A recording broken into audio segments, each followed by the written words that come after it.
Are we ready to? No, I don't think we're ready. Are we ready? Check, 1, 2. Mic check, 1, 2.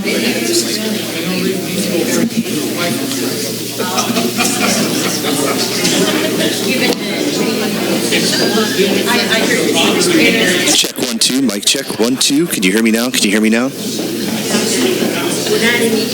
AGP sound check.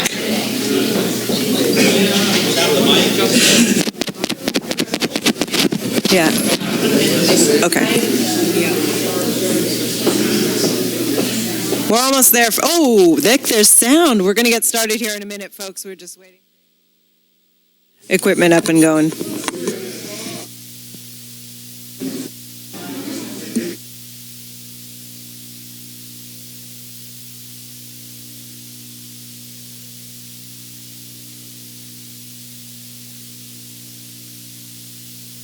All right, let's call this meeting to order.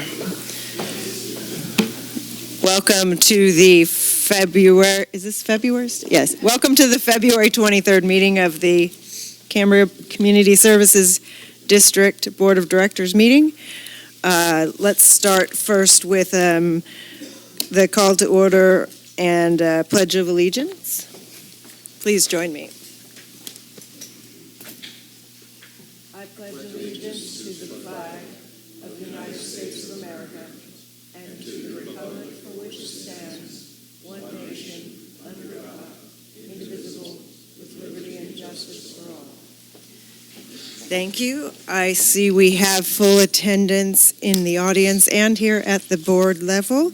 I have a report do we have a report from closed session, please, Mr. Carmel? Thank you, Madam President. We just returned from closed session. There's nothing formal to report. We discussed real property negotiations involving the county library building and potential initiation of litigation, but no reportable action. Thank you, Mr. Carmel. If you are interested in making a public comment, there are sheets at the back just outside the door here, and please make sure you have silenced your cell phones and other devices that might make various sundry noise. We're going to do agenda review. There's one item that's being postponed to next month, which is under the acknowledgements and presentations, because Aaron Hunt couldn't be here to be sworn in, so he'll be here next month to do that. Are there any other additions or deletions? All right, then we go into public comment. We're going to take public comment for about 30 minutes. If it gets past that egregiously, then we'll have a second public comment at the end, but we'll try to get everybody in here at the beginning. Starting with Dennis Perry, followed by Lou Escobar.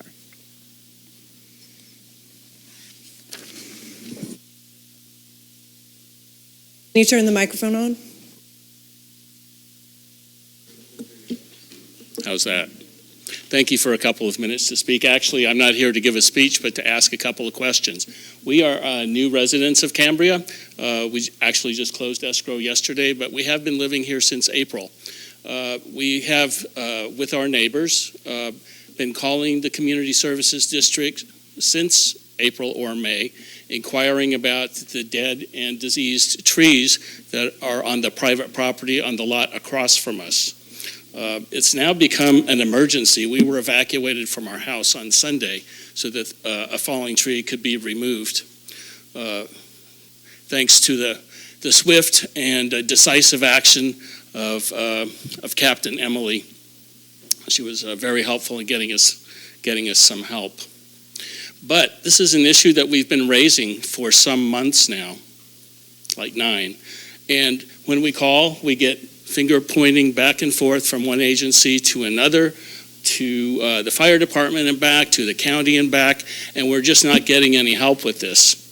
It's a property owner that's been known for many years in the neighborhood. The neighborhood I live in has residents of between 2 and 35 years duration, and the property owner has always been negligent, to my understanding, about caring for this property. We now have a debris field of fallen trees that's about 6 feet tall, often higher than than I am.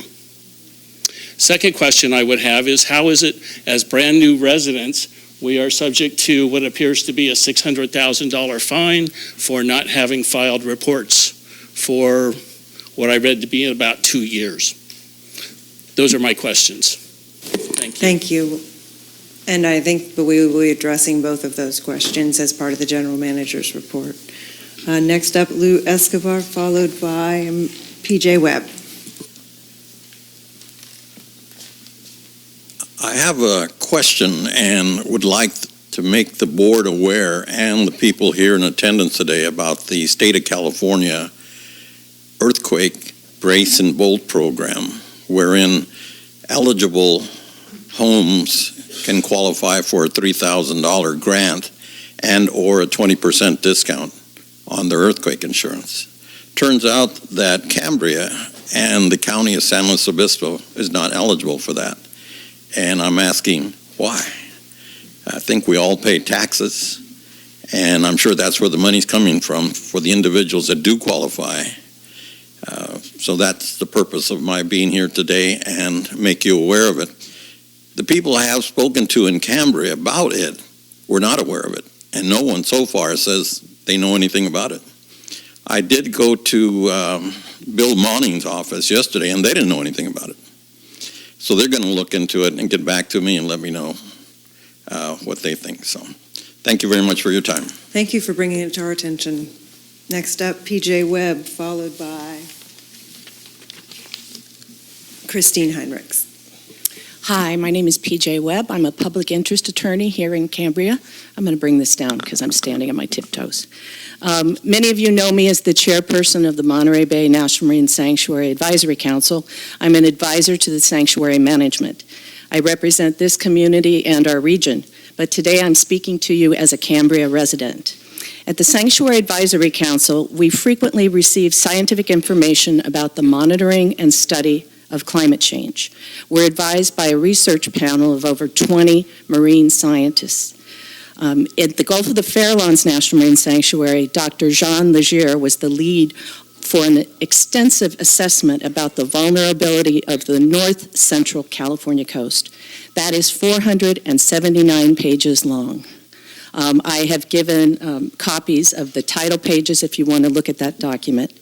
I don't know of a comprehensive assessment for this part of the Central Coast.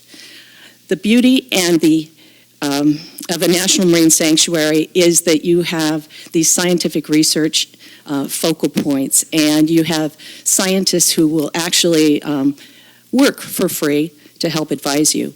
And in addition, you have prohibition of offshore oil development. So hint, hint, part of Cambria is covered by a national marine sanctuary and part of Cambria is not. So if the Chumash Heritage National Marine Sanctuary designation starts, I'll be coming back and asking for your support. The importance of assessing this climate vulnerability is that these impacts are not minimal. We will have changes in El Nino, changes in precipitation, changes in extreme storm events. Does that sound familiar lately? Sea level rise, decreased pH, which is also known as ocean acidification, increased flooding, changes in sediment supply, decreased dissolved oxygen in the water, and changes in the food web. And the resulting socioeconomic impacts, which we will be seeing, which is increased development pressure on coastal communities. Under John Laird's leadership in the California Natural Resources Agency, the state has developed tools for communities to use to respond to challenges in the climate change impacts.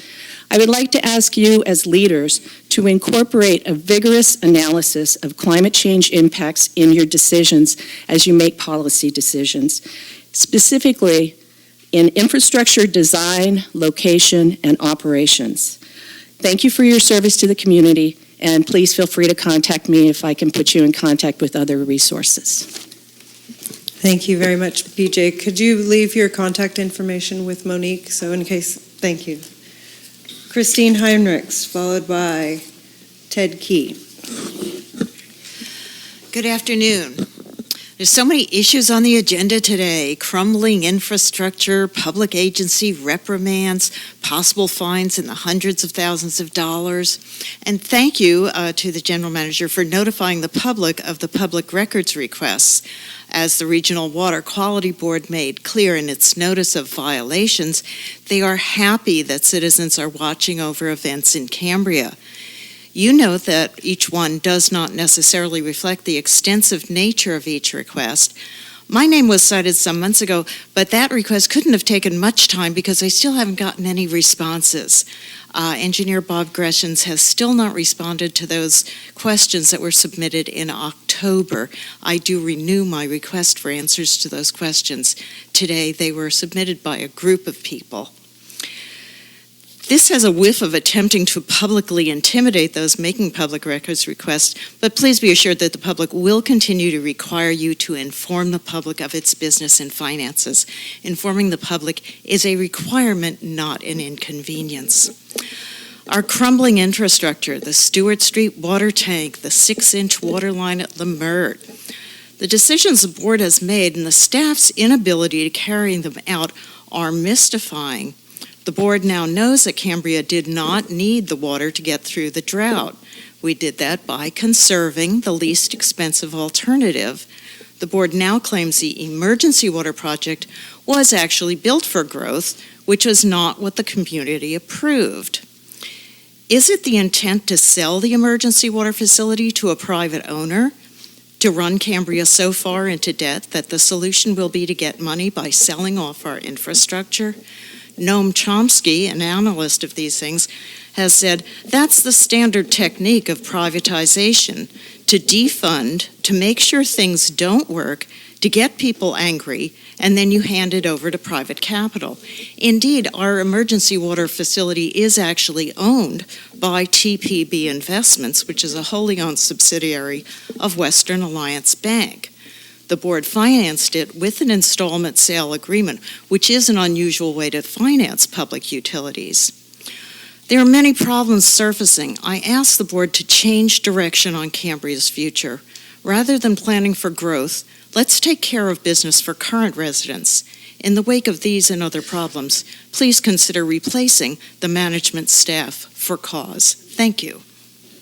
Thank you, Christine. Ted Key, followed by Jesse Arnold. Good afternoon. My name is Ted Key. My wife and I have been permanent residents for 2 years, and like many Cambrians, we are closely following the activities of our local governance. And today I'd like to ask for comment on a range of issues pertaining to the items on the agenda. First, there's been much gnashing of teeth regarding fines for water reporting. We can now only hope the water board will be kind to us. From the work world I come from, we have a saying: publish or perish. I respectfully suggest that Mr. Gruber and Mr. Greshens adopt that mantra going forward. On that note, if a great deal of public record reporting was simply added to the CCSD site, much valuable time and energy would be saved regarding information requests.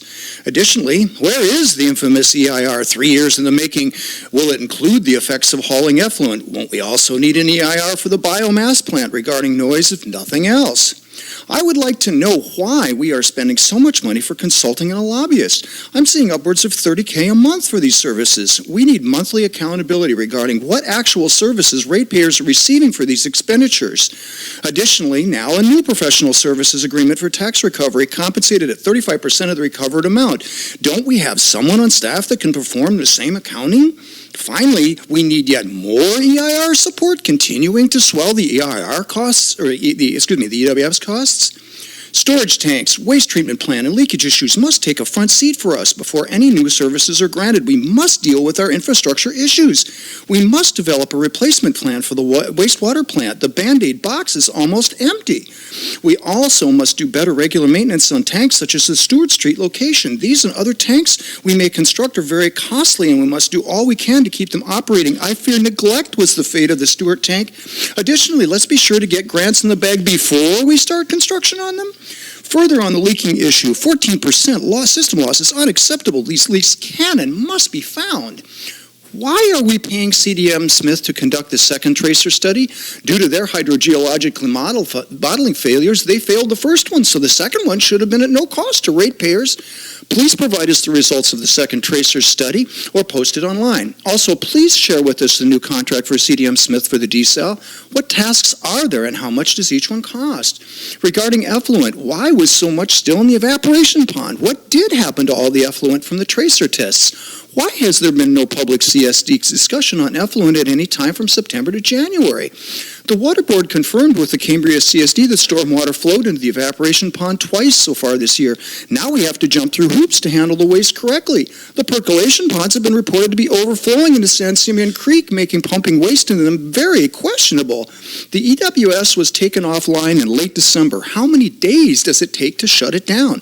Please identify for us the modifications that have taken 2 employees 2 months to complete while shutting down the EWS. Brine disposal costs so far are at $11,000. How much is the total contract for? Do South County residents understand, 15 seconds, understand how many CSD brine waste trucks will be rolling through the neighborhoods? Do San Simeon Road residents understand how this will impact their road, traffic, air quality, noise levels, lights?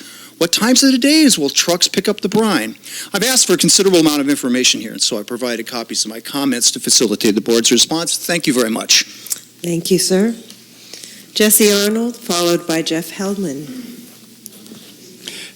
Thank you. My name is Jesse Arnold, and I thank you, board members, for your service here, and I thank all of the employees of our district who are doing their jobs. But I do have a comment here about accountability. We all know we're facing these high fines from the Water Quality Control Board. I think the credit or blame lands with the general manager. I wish there were a way that we could get him to pay part of that money. I'm afraid there isn't. But for our next general manager, I think we should have a clause in the contract that says if our district faces fines, that the GM is going to have to pay a percentage. Thank you. Thank you, Jesse. Jeff Hellman, followed by Tina Dickinson.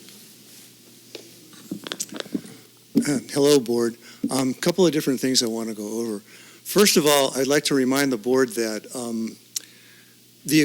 I read this agreement that we have with this bank a couple times, and as far as I can remember, we cannot borrow any future money without their approval. So they kind of have us over a barrel. Therefore, the $600,000 fine we've accrued through the dropping of the ball or whatever by our manager and is especially precarious for us in our situation. And also in that agreement, we have hawked everything that this district owns to that bank. They have a complete stranglehold. If we don't pay them, they can repossess everything. That puts us in a really bad situation.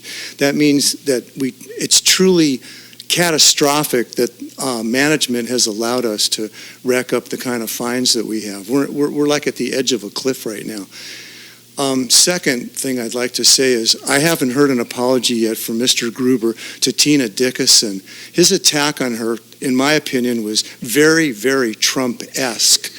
It was something that was uncalled for. It was unhinged, and I think that our manager does owe Tina Dickinson a serious apology for the outburst that he had the other day. Tina has done a very good job of bringing information forth, something that we don't seem to get from the board. And I think that, we've had people when Mr. Gruber took office shortly thereafter, we had a hemorrhaging of very important people, employees that were part of this district. What I did notice was for the employees that left, like Kathy and I think Miller and Smith and a whole bunch of others that left this place, the board had their meeting where they were going to, give them an applause and a plaque. None of those people, or at least most of them, didn't even show up. So the circumstances upon which they left, to me, was a big question mark. I mean, were they so angry when they left that they didn't even want to show up for the board to give them their commendations and plaques and stuff? So what is going on with management here? I had a couple of very long talks with Chief Miller, Fire Chief Miller, and what I took away from those talks was he was so distraught with management. This is what I took away. This is the opinion I formed in my talks with him. We can call him. I can get a letter from him if you guys want for him to clarify this. But my takeaway was he was disgusted with what was going on in this town. And yet, here we have Mr. Gruber, getting on Tina's case like some kind of scapegoat. Anyway, I think an apology is in order. I think you ought to also reassess your evaluations of management here, particularly in light of the fines and the precarious position this town is left with. Thank you. Thank you, Jeff. Tina Dickinson, followed by Richard Hawley, and that's going to be my last request for today unless somebody else would like to get one in. Sorry. Good afternoon, Board. Tina Dickinson. There's so much on this agenda, and I can't save everything for the General Manager's report, but I did think about a few things a couple of weeks ago after the January 19th meeting. With controversy swirling about our General Manager, and I would also add that while not reported in the media, but I will add Engineer Mr. Gresham's, it got me to thinking about two things: salary compensation and Mr. Gruber's contract from June 23rd, 2016. As an example of salary, I took 3 public employees, the Governor of California, whose compensation for salary alone, $173,987. The newly appointed Executive Director of the California Coastal Commission, Mr. John Ainsworth, $165,432. And our General Manager, Mr. Gruber, $170,456.48. Below is, I'm going to read part of the contract agreement for Mr. Gruber. For the purpose of this agreement, good cause shall include but not necessarily be limited to, did the mic go off? To any of the following. 1, a material breach of terms of this agreement. 2, a failure to perform his duties in a professional and responsible manner consistent with generally accepted standards of the profession. 3, conduct unbecoming the position of General Manager or likely to bring discredit or embarrassment to the CCSD. Good cause shall not mean a mere loss of support or confidence by a majority of the Board of Directors of the CCSD. And I would like to go back to say that if terminated for good reason, Mr. Gruber would not receive the 9-month salary compensation. I would venture to say that Mr. Gruber has demonstrated good cause for numbers 2 and 3 and should be terminated based on the language of items of 2 and 3 in his contract agreement. For 2 years to have gone by without carefully and responsibly reporting to the regional board, if not other agencies. I don't just blame Mr. Gruber. I blame, too, the engineer whose responsibility this is. But Mr. Gruber oversees all of the employees. I do not think that Cambria is being led, as many others believe, in a responsible way, in a way that should not have led to what we are facing now. Thank you for your time. Thank you. Richard Hawley.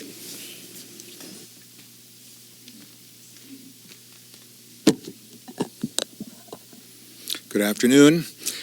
A few months ago, I wrote a letter to the Cambrian saying what I thought about the current board of directors, and my opinion is that it is improved 20% with the election of Harry Farmer.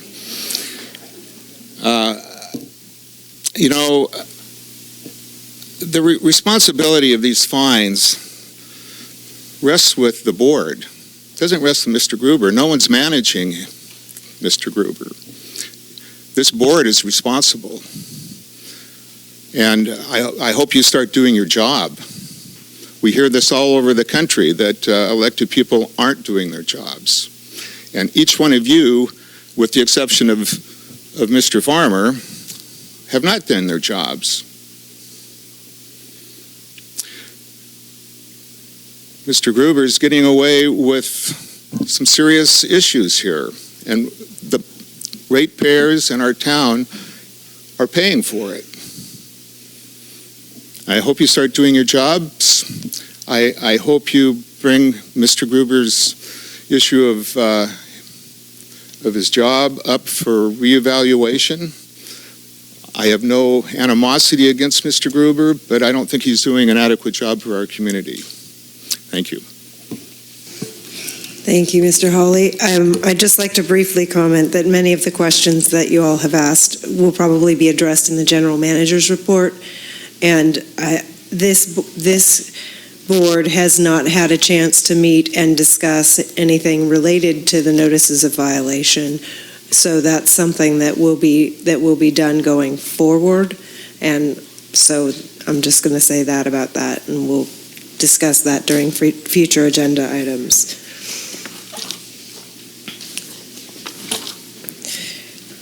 All right. Next up, we're going to have the manager and board reports, beginning with the general manager. Oh, thank you. I'm sorry. Commander Taylor. I skipped straight over number 3 for some reason today. Too bad, sorry. You're on the hot seat still. Thank you. Thank you for bringing it to my attention, everybody. All right, so for the period between January 19th and today, the Sheriff's Office has received 269 calls for service in Cambria. Included in those numbers were 35 traffic stops performed by deputies, 13 pedestrian contacts where the deputies had stopped someone on foot. We had 7 foot patrols in downtown Cambria. There were 29 alarm calls, 10 were businesses and 19 were residential. Many of those were related to the recent storm activity.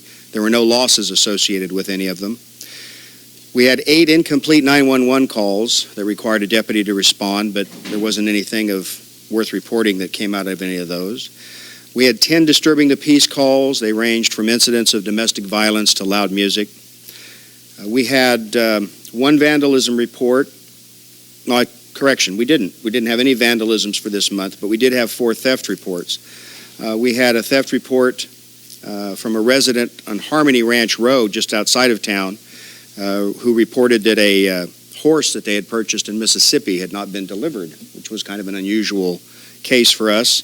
That's been turned over to our Rural Investigations Unit to try and determine where the horse is.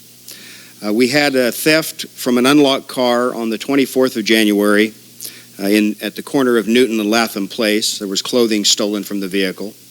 On February 5th, we had a deputy who was flagged down by the clerks at the Shell station who told him that someone had just stolen several sweatshirts from a business. The deputy took the vehicle description, started checking the area. Short time later, he found the vehicle at Shamel Park, found the stolen property, and he arrested the occupant of the vehicle for possession of stolen property and possession of methamphetamine. On February 11th, we had a bicycle stolen from the front deck of a residence in the 1700 block of London Lane. There were 3 burglaries. One was reported to us on the 19th. Suspects had forced entry the night before into the Pewter Playhouse and stole approximately $25 in cash from the register. When the deputies did a canvass of the neighborhood, they found that there were video cameras located at a business next door. However, when they checked the hard drive, they learned that there was a short in the system and that the images, though viewed, were not recorded for use by the deputy.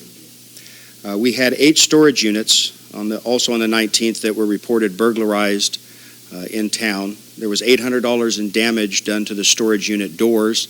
The loss at this time is unknown because the owners are compiling lists of what may have been taken. On February 10th, we had a burglary at the Presbyterian Church. Now, the alarm was activated at 2:47 in the morning. However, when the alarm company contacted the responsible party, they assumed that it was a false alarm because the doors to the building were being rekeyed and worked on.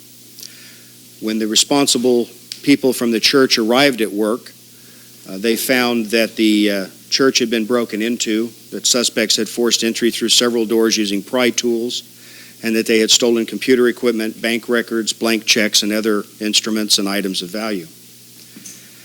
Now, on the same day, at 11:48 p.m., deputies stopped a green Mercedes at South Bay and Santa Isabel in Los Osos and found over 25 items of stolen property taken from the burglary at the church, including computer equipment, bank instruments, blank checks, and they arrested 2 subjects, a Russell Knapp and an Alexander Lewis, for possession of stolen property. The investigation is still continuing. at this point with sheriff's detectives to determine if there were other parties involved in the crime. We had one report of a battery. That was a fight that broke out between a father and his son in the 900 block of Hartford. And after breaking up the pair, a report was requested for battery charges to be filed against the son, who was found to be the primary aggressor. That case has been sent to the DA. We had 5 arrests. There were 2 public intoxication arrests, 1 arrest for possession of stolen property, 1 probation violation, and 1 misdemeanor warrant arrest. Our current staffing at the station is 1 commander, 2 sergeants. I have 22 deputies assigned to patrol, but I have 3 of them off for work-related injuries. I have 1 school resource deputy, rural crimes deputy, and we have 2 additional trainees that are going to arrive in March. And hopefully, they will complete their training, and then I'll have them into the schedule, and then I can start looking towards the anticipated second car on graveyards for the North Coast. And that's the report. Thank you. Are there any questions? Just one, Commander. I understand that there were some incidences of graffiti throughout the town over the last month. I'd heard that. Well, when I ran the record, I didn't see reports that were taken on graffiti in Cambria. We had an incident that occurred in San Simeon on Pico Avenue where somebody had come in and painted graffiti on the new boardwalk and the benches that were installed. But if there were incidents locally, they didn't register in our log, so... I know about 10 years ago there was a rash of graffiti incidences, and the resident deputy at the time recognized the artwork and was able to deal with it quickly. And so I was just wondering if there had been any of that. I didn't see any of it in the log. Now, if anything turns up in anybody's neighborhood, even if it's just marking with spray paint on the back of a road sign, report it to us because we can come out, take a look at it, we'll photograph it, it's documented, and oftentimes it gets forwarded to our gang unit, and they do, as you say, they track basically these people's signatures, and they may be able to put it to someone. Right, and I think the other recommendation that most folks realize that the faster you get rid of it, the better. But in this case, obviously, it's good to report it so that you can take a look at it. Correct. Also. Any other questions? All right. Thank you very much. Next up, Balanced Public Relations.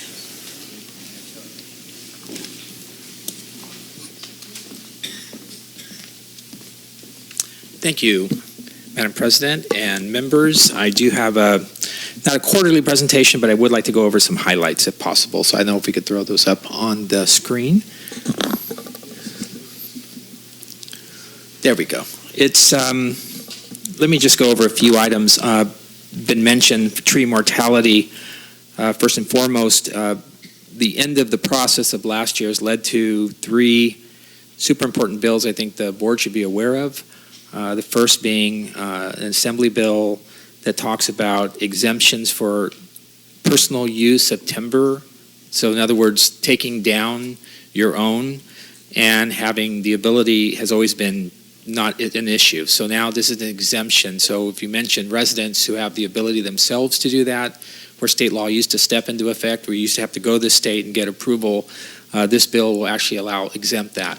And I think it's made for certain types of trees that aren't of very large stature, but it is an effort, I think, by the legislature to recognize areas like Cambria and other places where residents really want to take that next step. So I would say we're going to try to definitely track that and follow that. The other bill is by Assemblyman Bigelow, which allows for a personal income tax deduction for removal of dead and dying trees. It was just introduced a couple of days ago, but it allows residents another incentive to actually do something about their yards and at the same time get an exemption. It's kind of a way to get residents to do, I think, what you've been trying to do. And I know that the task force talked about here locally in San Luis Obispo County. So I would definitely say that's a really interesting piece of legislation that we should follow that has some significance to residents here. And the last, obviously, is the Joint Powers Agencies. Everything that's been discussed in the governor's task force is now pulled together under Senator Mendoza's bill to try to change the criteria from just, if you will, just kind of aerial and start to look at other factors like Hearst Castle, urban density, assets of districts. So this bill actually tries to pull together all of those factors into one cohesive action by the legislature. So that is Senate Bill 302. So I would definitely say if anything that's come about from the governor's conversations and the agencies and the fire folks, it's going to probably center in this bill as well. We'll continue to obviously monitor all of those, and there is some discussion about financial awards and funding capacity over last year's funds now being on the agenda, so we'll definitely want to follow that. In terms of the state parks and entry issue, I do know that we are planning to be in Sacramento on the 8th to talk to state parks about moving this ball forward. We continue to have this conversation with the region and at the state with little success in terms of moving it forward to some closure. And so the issue here obviously is to make sure that we have continued conversation in terms of closing the issue moving forward. That's why I have this still at 70%, still a ways to go on that. If you go to the next slide, please. Thank you. On grant funding, I want to report 2 new items and then one response to Mr. Farmer, who asked last meeting for a little bit more specific information from the state on some of the grant funding, particularly as we talked about Fiscalini Tank. I do want to let you know that those are forthcoming. I plan to have that at this meeting, but I understand we will have those to you probably within the week.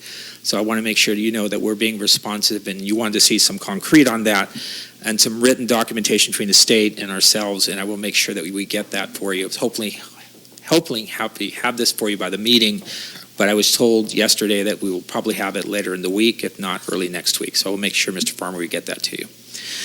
On the other issue, the chair, the president, and I had a conversation about Bloom's watershed financing, which led into quite a long conversation about what is the state doing with watershed financing. Is Cambria eligible for this?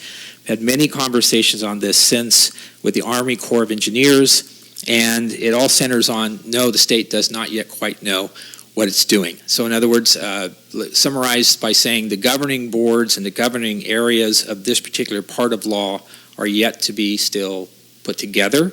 However, the state finds this very intriguing. It is a way for the state at this point in time, rather than waiting for general fund dollars, to look at revenue bond financing. And so I think that we have actually started a conversation.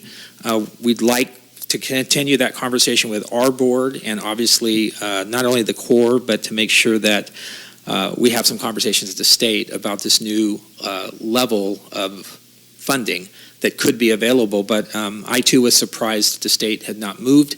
As you know, Assemblyman Bloom was just passed last year, but nonetheless, I think the overall issue is that they need to have a timetable that they've not yet quite met. And they were pretty happy that we jogged their memory a little bit in terms of when is that forthcoming. They pointed to the Water Infrastructure Finance and Innovation Act, which is almost in some sense a federal thing. The state feels it needs to match that itself. So it is a very interesting source of funding, particularly for watershed protection and particularly for this area. And I will let you know that we will continue to kind of push the envelope on that to see how far we can get in that. Let me go to the next slide, please. On the water rights front, I mean, we are still obviously awaiting a finalized timeline from the department, the State Department. Mr. Gruber and I did meet with the folks there. As I think I told you, the board a couple of meetings ago, their backlog is 30 years or something very big. But I know that the board is anxious to get something in writing from them to at least allow us to kind of move forward on the water rights issue. And we'll continue to try to have those discussions. I know we will have the GM in Sacramento. We'll probably re-meet and see if we can get some discussions going on that as well on March 8th. On the county and in the Coastal Commission, I think it's no surprise to the board. Hopefully we have a new executive director, which is really one of the longest serving members of the Coastal Commission. As a staff member, Jack is the new executive director. People see that either way. I see that as a positive. He brings a lot of credibility and stability to the board. I think the board members are the ones who will change, and I think the staff will continue.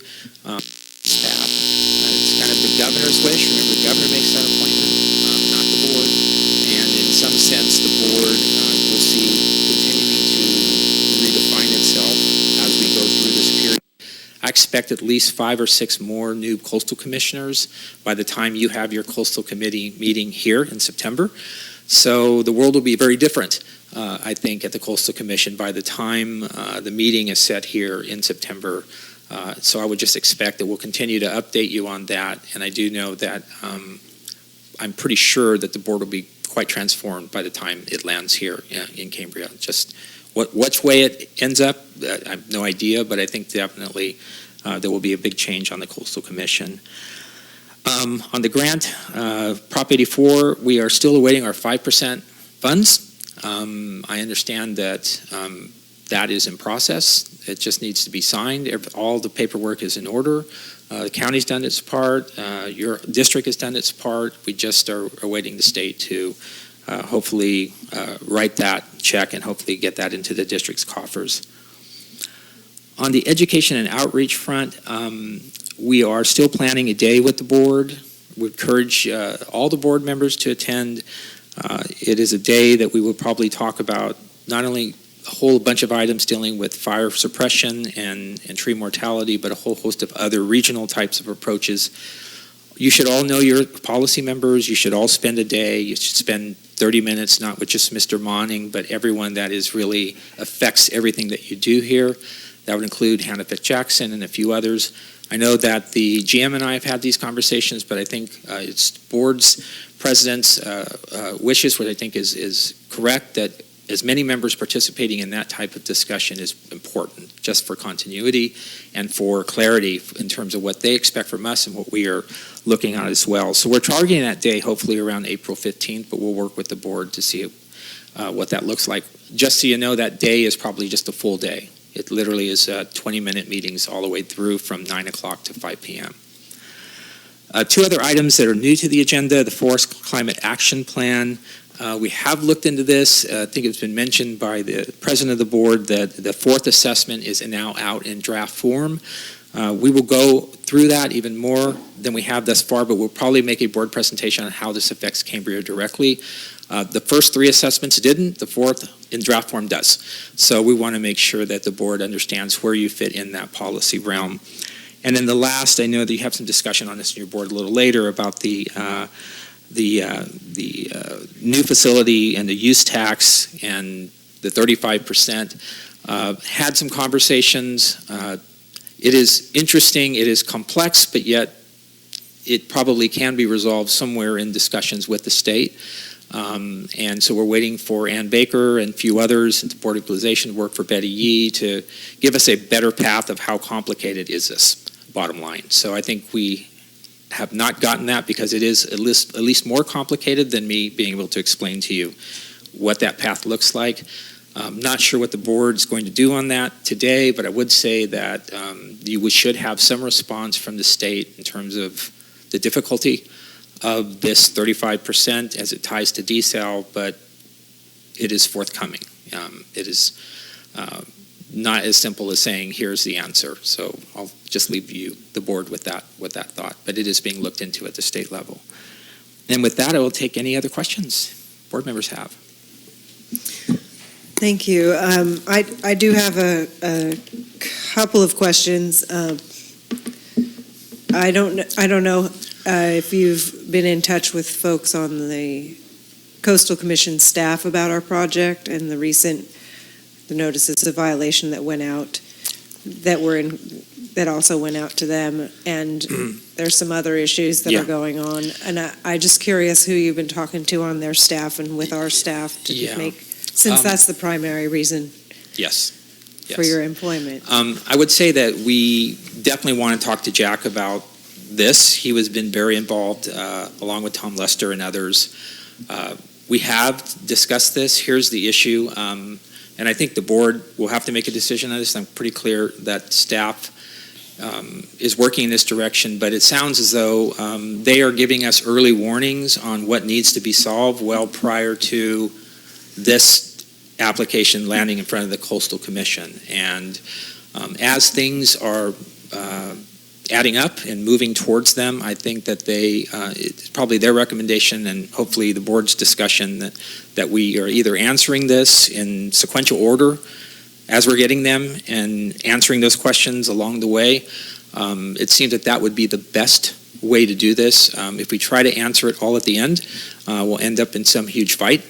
And if you're fighting the Coastal Commission, probably 9 times out of 10 you'll lose. So I think it's better to work with the Coastal Commission staff at this point in time to answer every one of these issues that they have. It seems that we're on that path, or hopefully on that path. But I think they're well aware of, particularly Mr. Lester, on where Cambria is at today and some of the things that are occurring. I just think we need to be very cognizant on answering their questions early. Coastal Commission members are obviously going to look to the board, to the staff, to the Coastal Commission staff as well, that we're all trying to work together in a cooperative manner and on an in-time manner. And in terms of answering their questions, that we not wait to the end to try to somehow solve those.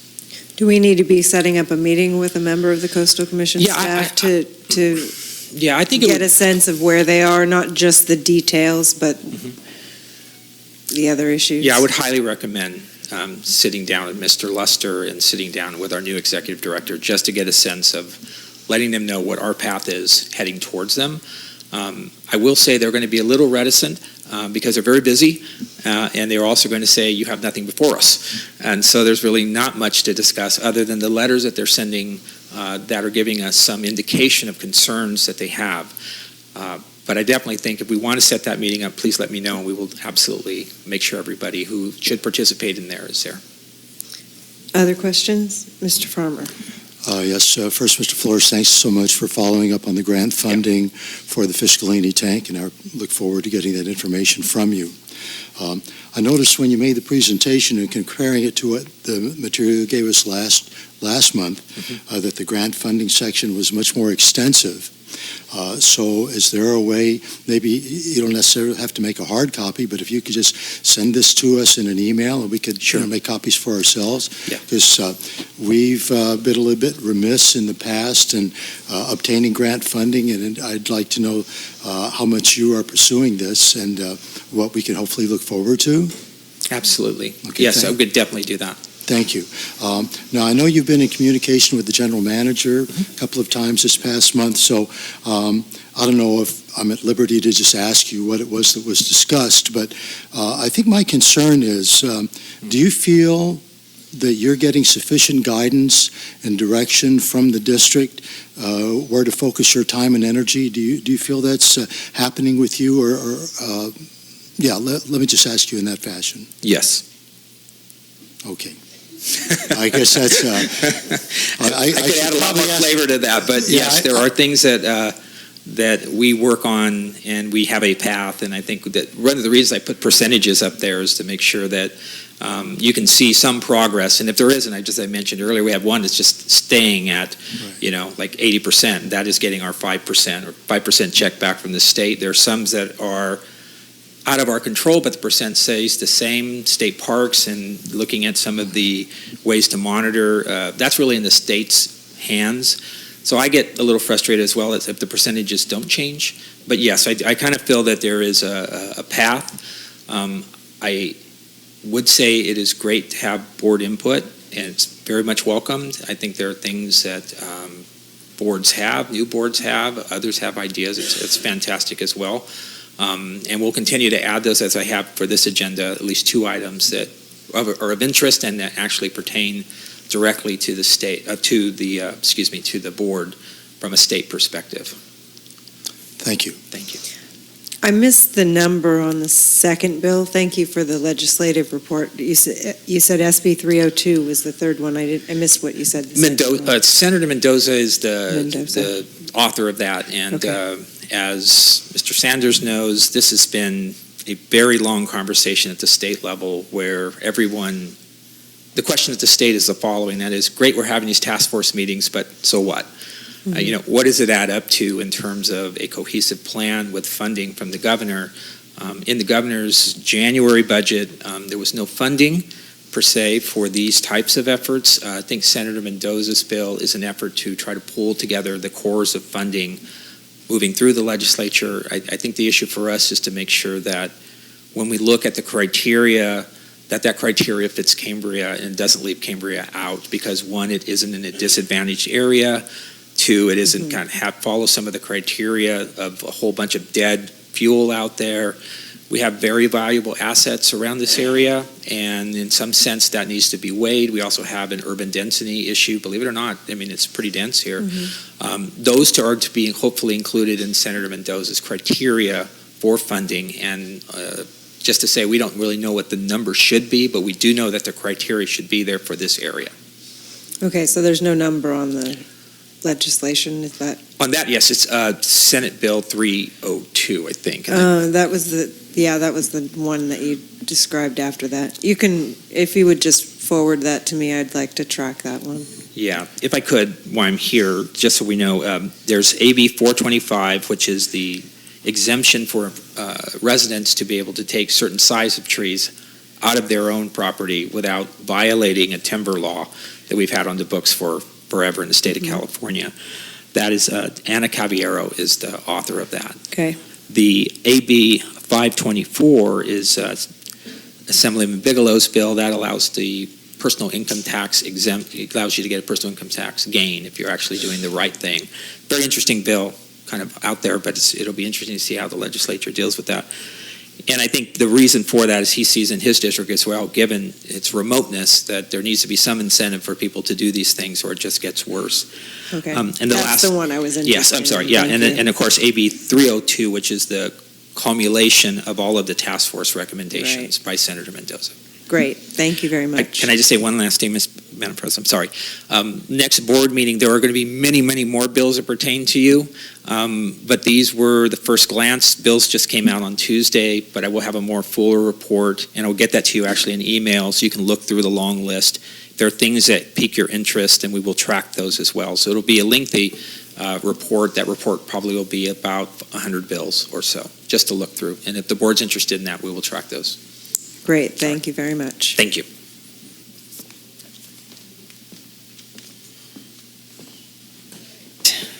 I think we are now on number 5, yes? Oh, what is going on with me this month? There are some public comments on this item. Thank you for keeping me honest there. First, for item 3B, Elizabeth Bettenhausen.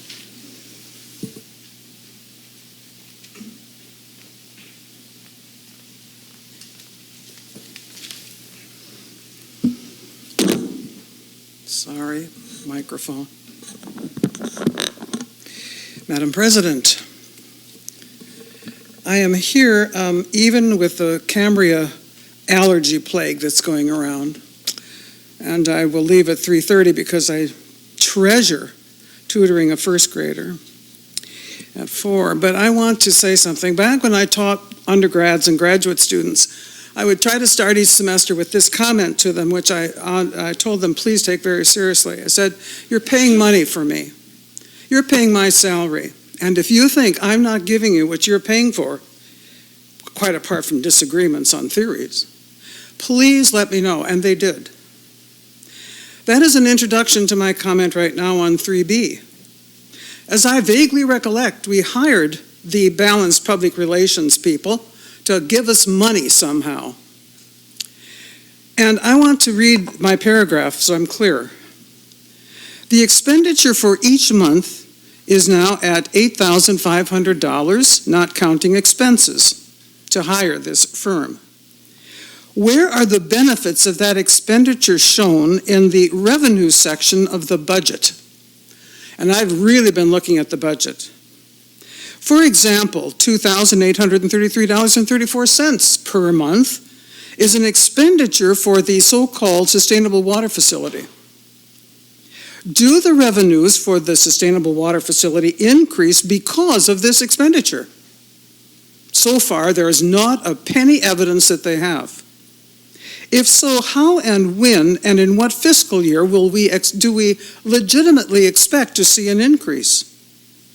If it is not possible to determine the worth of the expense in revenue gained, perhaps, how is this professional service evaluated and justified when you look at the budget? And you can tell that just by the form of my question, although many people can't understand my questions, I am assuming that so far there is absolutely no justification whatsoever. I can go to the computer and in half an hour look up the pertinent legislative bills. I can look up what Coastal Commission is doing. And I certainly, as I'll say a bit later, feel totally free to contact public agencies and ask them how they're doing on our permits and things such as that. Board, it's a matter of fiscal responsibility, and I hereby again officially request you to justify hiring balanced public relations for this amount of money. Thank you. Thank you, Elizabeth. Next, Richard Hawley, followed, let's see. Yeah, Richard Hawley. Tina, are you on 3B? Okay. Yes. I didn't see it on there. Thank you, Mr. Hawley. Thank you.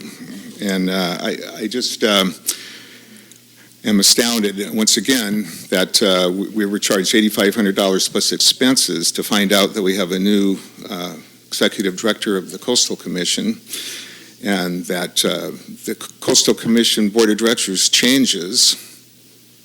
Wow, that's stunning news. And like Ms. Bettenhausen said, anyone can go on the computer and find out what's the current bills that are up and what are pending and what's in them. We have senators we can, and Congress people we can talk to about getting our issues into that bill. I think we just have been fleeced. And you better start doing your job. You're not. Thank you. Thank you, Mr. Hawley. Tina Dickinson. Well, this is pretty amazing. You'd almost think that we had a little conference before this item came up here. Wow. First of all, I can't read what was up there. Second of all, it's not in the agenda packet. What in the heck? I mean, we have a presentation by Mr. Flores and nothing in the packet. Can't read what's up here. So he's hired to work on the CDP, on you getting your CDP. That was the goal. And yet we've got tree mortality, we've got grant funding, the Fiscalini tank that's already been built, and we couldn't get the money because we'd already started the project. So good luck with that. And then we have water rights. I've been working on water rights for over 3 to 4 years with Mitch Moody and Matt McCarthy. I have known about this stuff from phone calls and emails. I don't get paid for it. Are you kidding? Not a dime. I put money out.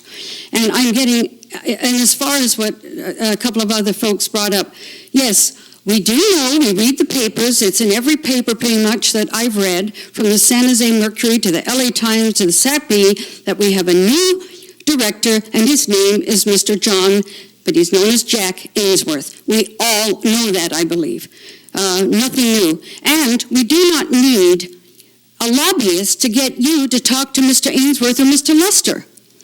What Mr. Luster and the Coastal Commission are waiting for, which is what some of us who wrote comments on the draft SEIR, is a response to those comments. That's what they're waiting for.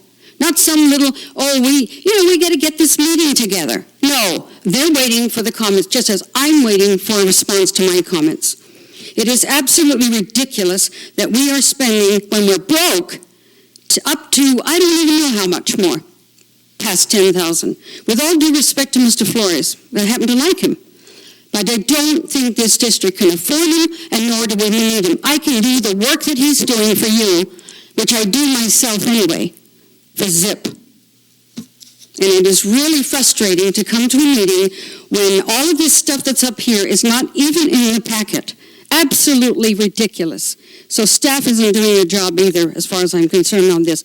And the 5% on the prop, how many more times do we have to hear the same stuff? It gets a little old, folks, and all you have to do is call the DWR Public Works, and you can find out the status. We do not need a lobbyist who's not doing the work on the CDP as we were promised. Thank you. Thank you. I think I'm so excited for the general manager's report. I keep putting it ahead of the other things. So the way that we're going to do this, I'd like to let the general manager give his report, and then we will have public comment on his report, and then we will have the fire chief give his report and allow public comment on that. Slips are in the entryway. If you would like to submit Madam President? one. Yes, Director Farmer. I realize that perhaps I'm the cart after the horse going out of the barn, so to speak, but am I allowed to comment on the public comments that were just made? The reason I say that, and I feel like in some small fashion, I've let down the people that elected me, because I had these notes here from the last month with regard to communicating with Mr. Flores when he gave his report at that time. And I wrote down, I asked him, would it be possible to have a full and complete summary of all you've done for the ratepayers of our community in 2016 by our next meeting, kind of having a year-end employee performance review.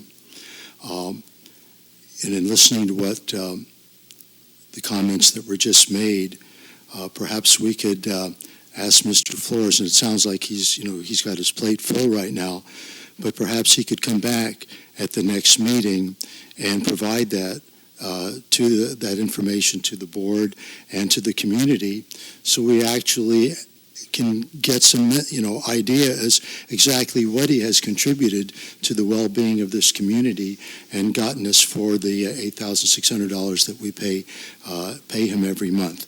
And like we say, this is no reflection on him, the person.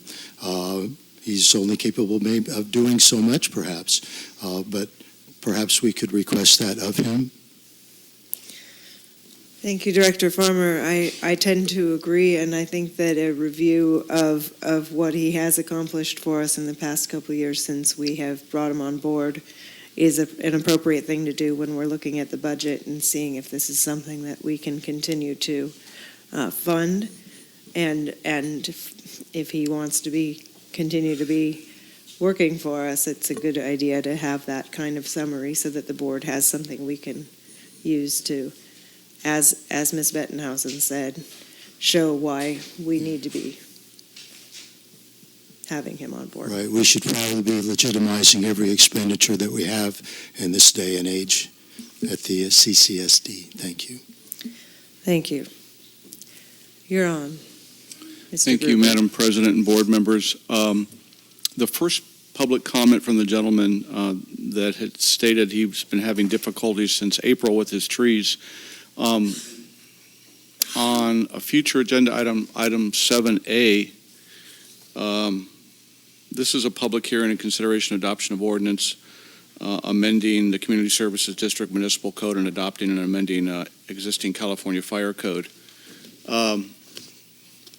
I'd like to put you in contact. I'm not trying to push you off, but Chief Hollingsworth is here. He is in the back. Once this item is adopted, it's going to enable him to have teeth from an enforcement perspective to help you in the area that you're going to need assistance in. So I think that's going to be helpful for you in answering your question. So I think once we address that item. Bob is back at the office working on the responses to the Regional Water Quality Control Board, specifically the plans and timelines in which they ask us to incorporate a response to some of their NOVs. That's due March 1st, and so I just asked him to stay focused on that. And then Patrick, our finance manager, is recuperating, and he'll be back into work on Monday. So I just wanted to give an update on that.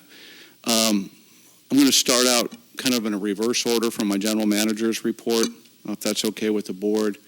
I had the update on the notices of violation in the Regional Water Quality Control Board thing last time, my general manager's report, but I thought I could go ahead and start with that first, because that's definitely an area of concern for the community and for the board. And what I'd like to start out is by retracting and apologizing to Ms. Tina Dickinson for the the mischaracterization of her involvement with the Regional Water Quality Control Board. I think it was an inappropriate characterization.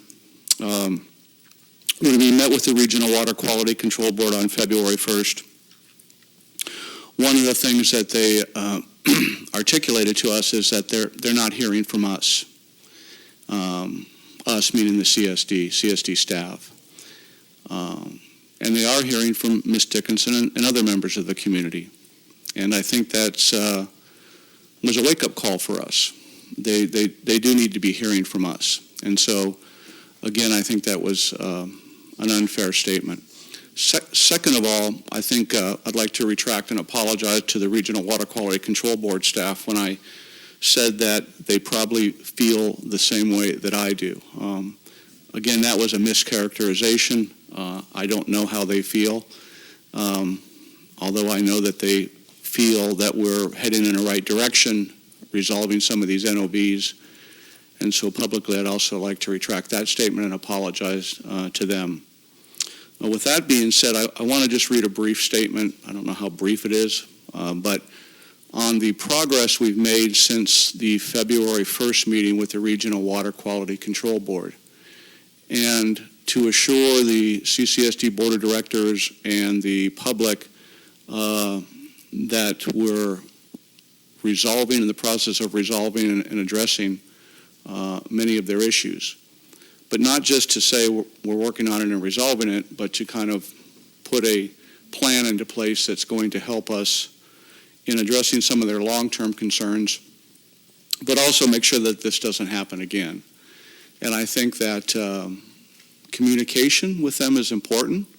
I think it's probably one of the most important things. And also transparency, making sure that they know what's going on and they hear from us on a continuous and ongoing basis. So with that, Carolyn, Bob's assistant, notified me via email on January 31st, 2017, that Mr. Matt Keeling would be meeting with Director Farmer at the Regional Water Quality Control Board offices on February 1st, 2017, to discuss the sustainable water facilities, operations, and possible notices of violation. On February 1st, 2017, CCSD staff, including Bob Greshams, Carolyn Winfrey, John Alchin, and myself, we met with numerous staff from the Regional Water Quality Control Board. The meeting lasted about approximately 2 hours, and President Rice was also present. The purpose of the meeting was to discuss the forthcoming 3 notices of violation, discuss the need for improved communications between the CCSD and the Regional Water Quality Control Board, and more importantly, what measures the CCSD was going to put into place to eliminate chronically late reports to the Regional Water Quality Control Board. Since that meeting 20 days ago, and I wrote this yesterday, so 22 days ago, sorry, I can't do math, 22 days ago, significant improvements have been made to address and resolve the concerns that were brought to our attention, and they are outlined within the notices of violation. Starting February 2nd, 2017, I have been sending the Regional Water Quality Control Board detailed daily updates regarding the efforts being made by the CCSD to improve the overall deficiencies noted by the Regional Water Quality Control Board. I hope that each of you, and I'm just referring to the board, had a chance to read those daily updates. And let me know if you would like to get copies of those. I'll be more than happy to provide them to you. They are public records, and they are detailed summaries. I'm hoping that those efforts will continue, not just until we find out what our notices of violations will result in, but it's an ongoing relationship with the Regional Water Quality Control Board. The first NOV was related to the timely update and submittal of the district's OOMP, which is an Operation Maintenance and Management Program. The OOMP has been updated and submitted to the Regional Water Quality Control Board. Excuse me. Anytime there are changes made to this system or report, such as future installation of a fail-safe system and audible alarms for chlorine, the OOMP will be updated and resubmitted to the Regional Water Quality Control Board. Additionally, when we install battery backups for the programmable logic control updates will be made to the OMP also. So in other words, if we improve the system, add to the system, that OMP needs to be updated, and we'll do that as outlined within their notices of violations and their concerns. The second notice of violation relates to the submittal of numerous reports dating back to 2015, as well as the annual wet weather report and the 14-day report that was due following the inundation of floodwaters entering the impoundment basin. Both the annual wet weather report and the 14-day report for the impoundment basin have been submitted to the Regional Water Quality Control Board. I met with staff immediately following our meeting with Regional Water Quality Control Board, and we discussed why we seem to be chronically late getting our reports to the Regional Water Quality Control Board. Although many variables were at play, it is important to note that all the CCSD staff needs to continue to work together as a team to make sure that we are successful in getting the reports on time. One of the first deficiencies noted was the extremely long turnaround time for the laboratories that were collecting and running the samples for both the sustainable water facility and the impoundment basin. It was determined that multiple labs were involved and that some samples were being sent as far as the East Coast for analysis. This matter has been resolved, and we have significantly improved communications with the labs, as well as now have direct access to the lab results via the internet. We also improved communications and accountability with CDM Smith regarding report writing. CDM Smith processed the reports when they got the lab data. Since the CDM Smith and CCSD will be receiving lab data on time now, reports will be submitted in a timely manner. CDM Smith has now provided us the report templates and the associated Word Excel formatting so that we can export our lab data into the reports into a timely and efficient manner. CDM Smith has also given CCSD staff access to the database at the Sustainable Water Facility that will allow us to download daily operational information such as flows, turbidity, chlorine, pH for our required reports. We are looking on the ability to migrate the information into the reports. There's still some bugs to work out. However, I'm confident based on the team approach we are taking to these issues that they can be resolved prior to putting the Sustainable Water Facility back online next time. Since our annual reports for the Sustainable Water Facility in the impoundment basin are due April of 2017, and I stand corrected on this, it's just for the Sustainable Water Facility, CCSD staff and CDM Smith staff will continue to work on our transition plan until the reports are finalized and submitted. It would be short-sighted on our part to completely sever ties with CDM Smith at this time relating to report writing. Staff understands that in order for the CCSD to be successful in submitting reports in a timely manner, we will need to take complete control and ownership of these reports.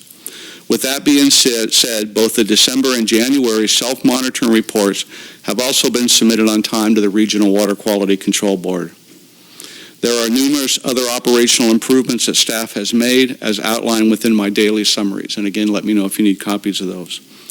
Our third violation focuses on our impoundment basis. I am waiting for our approval application from the South County Sanitation District regarding brine disposal and anticipate having that agreement very soon. I received that agreement yesterday. Again, if anybody needs a copy of that, please let me know. So we now have a completed application so we can dispose of brine at South County Sanitation, eventually doing away with the brine pond. I have been working with South County Sanitation District over the last few months and am very pleased that we'll be able to dispose all brine at their facility. What this means for the CCSD is we can transition away from using our impoundment basin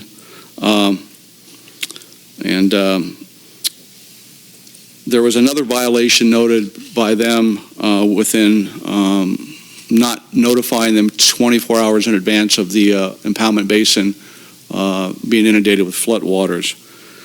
With regard to the requisite notification 24 hours by the Regional Water Quality Control Board of the rising impoundment basin, We simply could have and should have done better.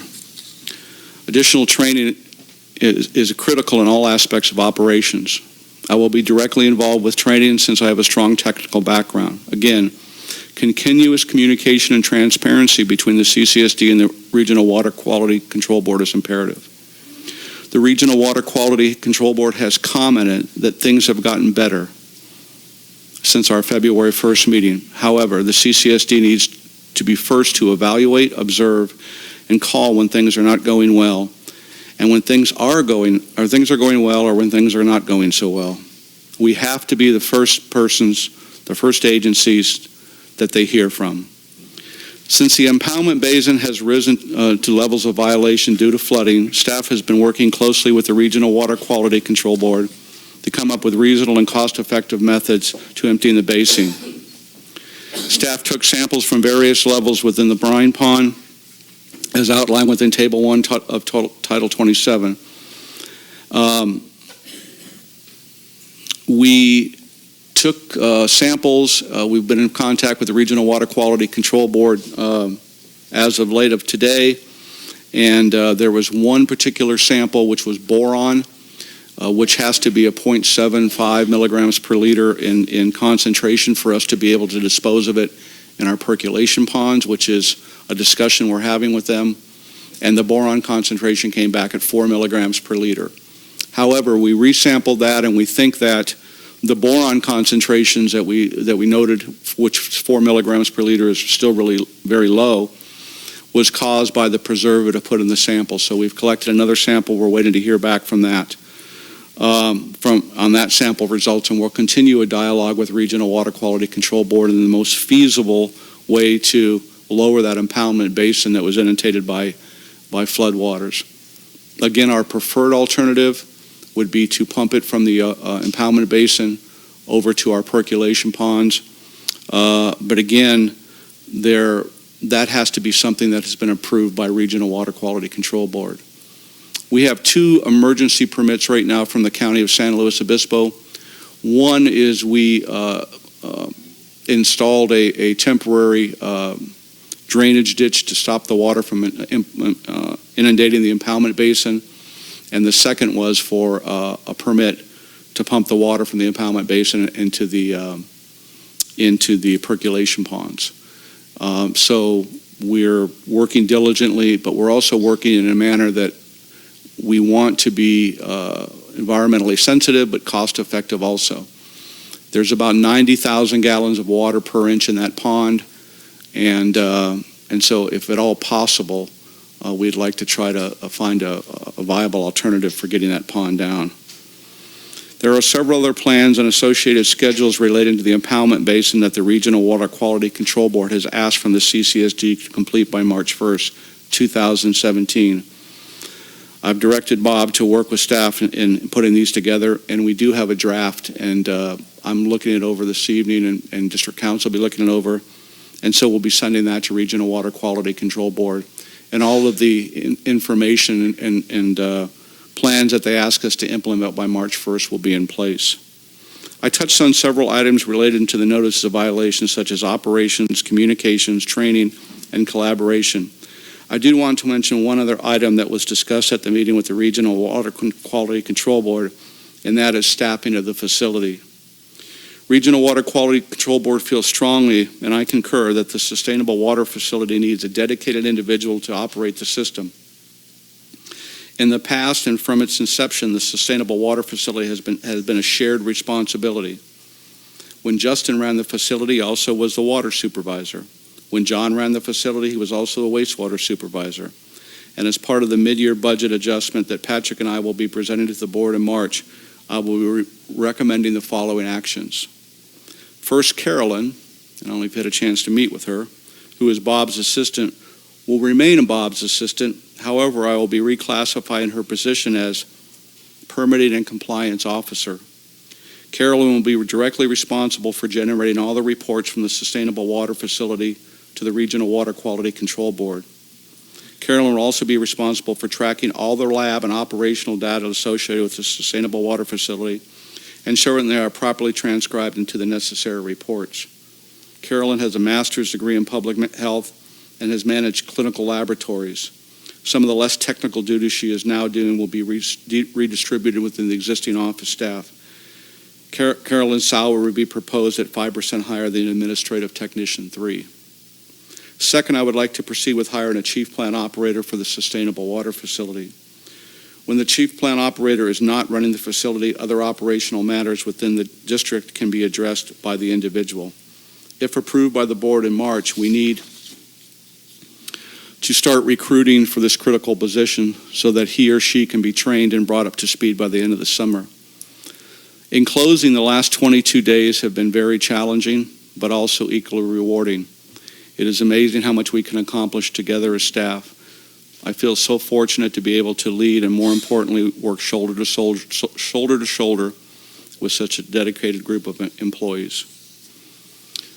So with that, Madam President and Board, that's my information on the sustainable water facility. And I would like to go over a few more things in my general manager's report. If you don't mind, Mr. Gruber, I just want to tag on really quickly to that. In the meeting on the 1st with the regional board, there were two things that happened there.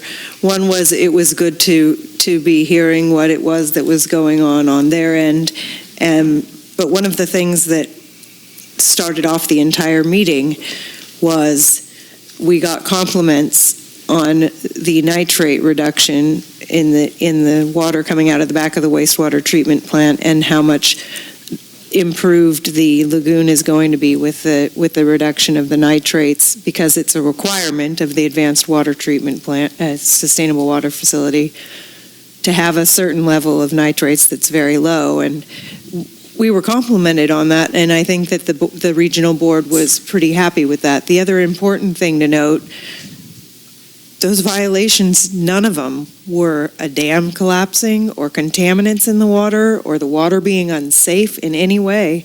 Even when they were filed late, they didn't show any danger or public health threat. And I think that's a critical thing to have. The reason you file them on time is so that we know that sooner rather than later if there is one, but we didn't have any violations for reasons of public health, safety. And I think it's important to make that note. I also want to make sure it's very clear that staff in the last 22 days has done a lot of work, and you've provided daily reports, and I hope it keeps up, that you're maintaining what's been happening over the past 3 weeks, because I think it is a good change, and communication was the huge message that I took away on February 1st, was communication is important. And one of the things this board hasn't had a chance to do is even have a discussion on this and the implications for the general manager. And that's still going to be forthcoming. And that's something that as a board, we need to be communicating with the public, in addition to getting communication from our general manager and hearing what's going on and how he's managing the district. So I just wanted to add those notes and to say that you have stepped up, and I really hope to see that continue, because I think that you're up to it. Let's see that you are. Well, thank you. I think that the two things that you're referring to is, so all of the data that we've got back, and some of these reports are 90, well, the most basic ones are 97 pages, and some of them are over 200 pages. And there's a reason for that, because this is indirect reuse, and this kind of system can be an example for the rest of the California in solving their water issues. But all that data has come back within the parameters, so it's safe. These are administrative deficiencies, but they need to be addressed and they need to be approved. Firstly, what you were talking about is the nitrates going out of the back of the wastewater treatment plant. Historically, we've had nitrates in the 40 range, and we have them down now to non-detector or very low. That was based on some operational changes in creating a denitrification basin within the wastewater treatment plant. And so your TMDL, your total maximum daily load, for the last couple years have been extremely low going on to the wastewater treatment plant. Regional Water Quality Control Board monitors nitrates on that watershed, and they noted what President Rice was referring to as a significant reduction in the nitrate levels throughout that watershed because of the because of the improvements we've made at the wastewater treatment plant. So I appreciate that. Madam President, may I go over these other things quickly? Is that okay with the board? I appreciate that. Please do. I just wanted to put my 2 cents. So you asked me to give you a drought update, and I'm going to go into a little more detail than saying I wish it would stop raining. I never thought I would say that as your general manager, but I wish it would just for a little while, until Sunday anyway. So there's several things that I'm going to be reporting on because you're going to ultimately need to make a decision on stage 3. And in order for you to do that from a policy perspective, you're going to need me to provide you information. So the long-term forecast for California for the remainder of this year looks like it's going to be a wet winter. The characters of the wet weather patterns and stuff, it's going to continue. Our area has received about twice as much rain as usual. That's a generalization. But Rocky Butte has got well over 60 inches. We've got well over 32, I think was my last check that I did. Our wells are full. Our hydraulic gradient is doing good. It's positive. The WBE, which is our Windsor Bridge East well, is well above 3 feet, which is the minimum level that we get concerned about. Our usage seems to be indicating a downward trend slightly, and I think that's because of the rain and the reduction in the outside irrigation. The Central Coast, which was an extremely high was the designation for drought.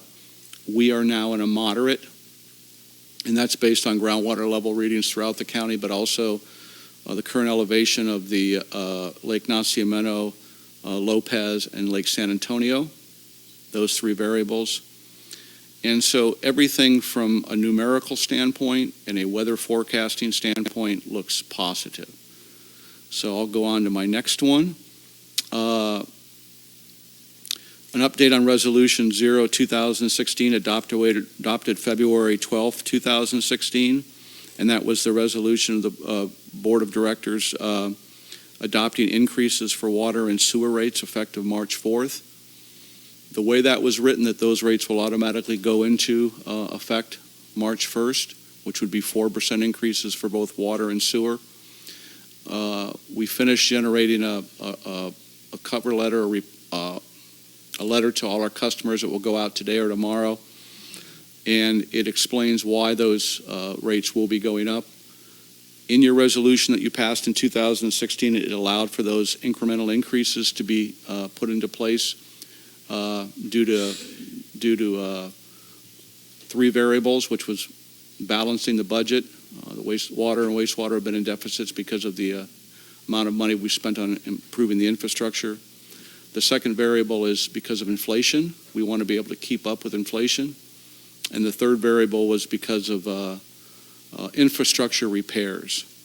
So the Budget Committee did meet and discuss this, and those rates will go into effect March 1st. I already touched on the 2 emergency permits. We got some from San Luis Obispo, Division of Planning. I appreciate them. Just generally about the water and wastewater, or just generally about the wastewater plant, it's not the broken down piece of junk that, somehow it's got community. It needs work, but it has good bones. We've consistently made improvements to the plant over the last several years, but we realize there has to be some more work done to it. And so I think that when you look at improving or replacing a wastewater treatment plant, you look at 3 variables. Those are, can it handle the existing flow? Other than our I&I problem, yes. The capacity of that plant can meet our existing flows. Does it meet our effluent requirements from a permitting perspective? Yes, it does. It exceeds those limits. And we just talked briefly about that, about nitrates. And the third variable for changing a plant out or building a new plant would be mechanical integrity. And that's our weak area. We need to continue to put money into our wastewater treatment plant and make improvements. The Fiscalini tank, and I talked about the brine disposal. We have a completed application. I'd like to thank Gerhard Hubner, the administrator at South County Sanitation District, for working with me on that. I have the cost, if anybody's curious, on what that's going to be. Update on brine, or on the completion of the Fiscalini tank. That tank is done. It's online. It came in on budget. Just real quick on pros. You know that we circulated a proposal for the East Ranch Park project. It came in considerably higher. We met with pros, and they wanted to recirculate it with the caveat of removing two things from the original proposal. And that was two drainage culverts that really wasn't going to impact the project. And then they're going to remove all the 4x4 parking wood things, so it's going to be able to save us a lot of money. So we're going back out and we're going to rebid that, and we'll let the board know and the public what's going on with that. The local hazard mitigation plan, we're about 99%, 95% done with that. I really appreciate the comments. Bob Newman from Category 5 went ahead and recirculated it, and a lot of good comments from the community. We'll be holding a workshop on March 2nd here at 4 o'clock to receive any final recommendations or improvements to the plan, and then it'll be coming to the board in March. But it has been a community effort. We've had internal and external stakeholder meetings, and this last one will be important. We're working on a letter to the State Water Resources Control Board. It hasn't been completed yet. That will essentially ask us to move forward with licensing rights for our Santa Rosa and San Simeon wells. The biomass facility, a good question was asked. Did you put a deposit down? I've been in contact with All Power Labs. They wanted some additional information. I worked with Dan Turner, and we sent them that information. And they need a transmittal letter from us indicating that we're interested, but the $5,000 deposit is no longer needed. So I'll generate that letter to them and say that we are definitely interested, and we're partnering with Fire Safe Council in obtaining grant funding for the purchase of that. I've talked about the notices of violations, and I've outlined some of my meetings here. But again, I guess my most important thing that I want to say is that I take these notices of violation absolutely serious, and I hope that by our efforts in the last 22 days that we've turned things around. I can't speak for the Regional Water Quality Control Board, nor will I ever try to do that again, but I'm hoping that they'll be gracious and understanding and compassionate, and when the time comes to levy fines, that they'll look at what we've accomplished so far, and that they'll start to have more trust in us, that we're going to communicate with them, be transparent with them, and that we're absolutely committed to running that facility to the best of our ability in a top-notch manner. So with that being said, if the board has any questions, I'd be more than happy to answer them at this time. And thank you for a very long general manager's report. I apologize for it being so lengthy, but I think there was a lot of important things to talk about today. Thank you, General Manager Gruber. If there's questions from the board, we'll take them now, and then public comment, and then we'll bring it back to the board. Okay, if it comes back to the board, I'd rather have public comment first. Okay, that works fine. Thank you. First up for public comment is going to be Christine Heinrichs, followed by Elizabeth Bettenhausen.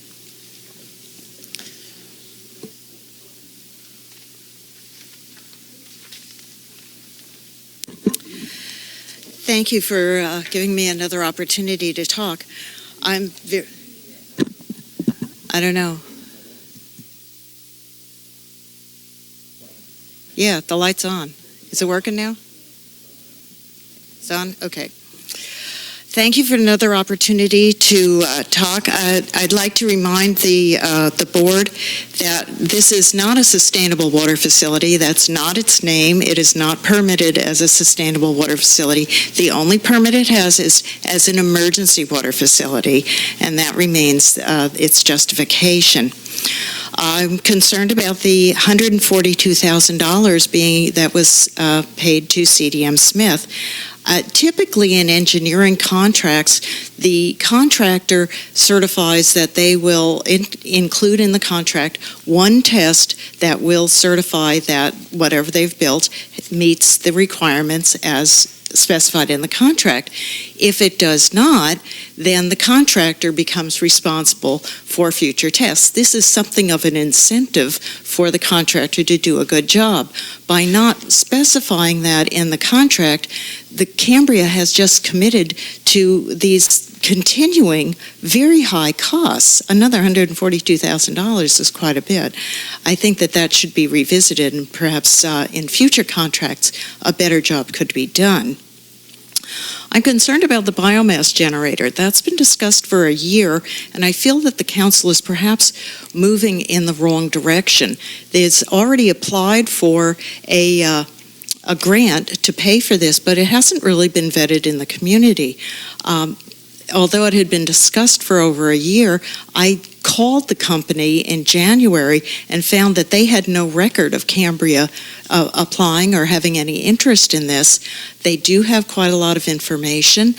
There are 2 other facilities that will be put in place prior to Cambria's if we do decide to do this, but I think it should be considered first. There are a lot of considerations, noise being one of them, ability to chip the material properly, ability to create fuel pellets for it. This is another complicated piece of equipment. I'm also concerned because it started out being talked about as something that was going to be no cost to the community. The cost now is estimated at over $400,000 and is rising. And I see this as something that is a potential pitfall for the development. Thank you. Thank you, Ms. Heinrichs. Dr. Bettenhausen, followed by Tina Dickinson.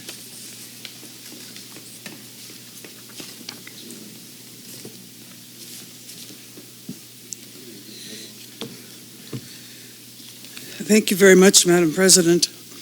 I had hoped that in the General Manager's report, the bullet points would be elaborated. Some of them were, but many of them weren't. So I would have a lot of questions, but I don't have time to ask those questions. I want to say that in my PRR number 1 that's reported, I asked for that chart because when I watched it home on the computer, it was illegible. So I didn't submit a PRR, technically. I just asked Bob Gressens if he'd send it. But then all of a sudden it got turned into a PRR. So I think that's a little odd. But PRR number 2 really interests me. It's due tomorrow to me. That's 10 business days after my request. And apparently Mr. Gruber has gotten the action now that was taken by the South County Sanitation District. I don't recall ever hearing you all discuss this. I assume that this is once again something you've handed over to the authority of the GM, but I do have a few questions. How does this fit into the DEIR that we, the subsidiary draft DEIR that we commented on?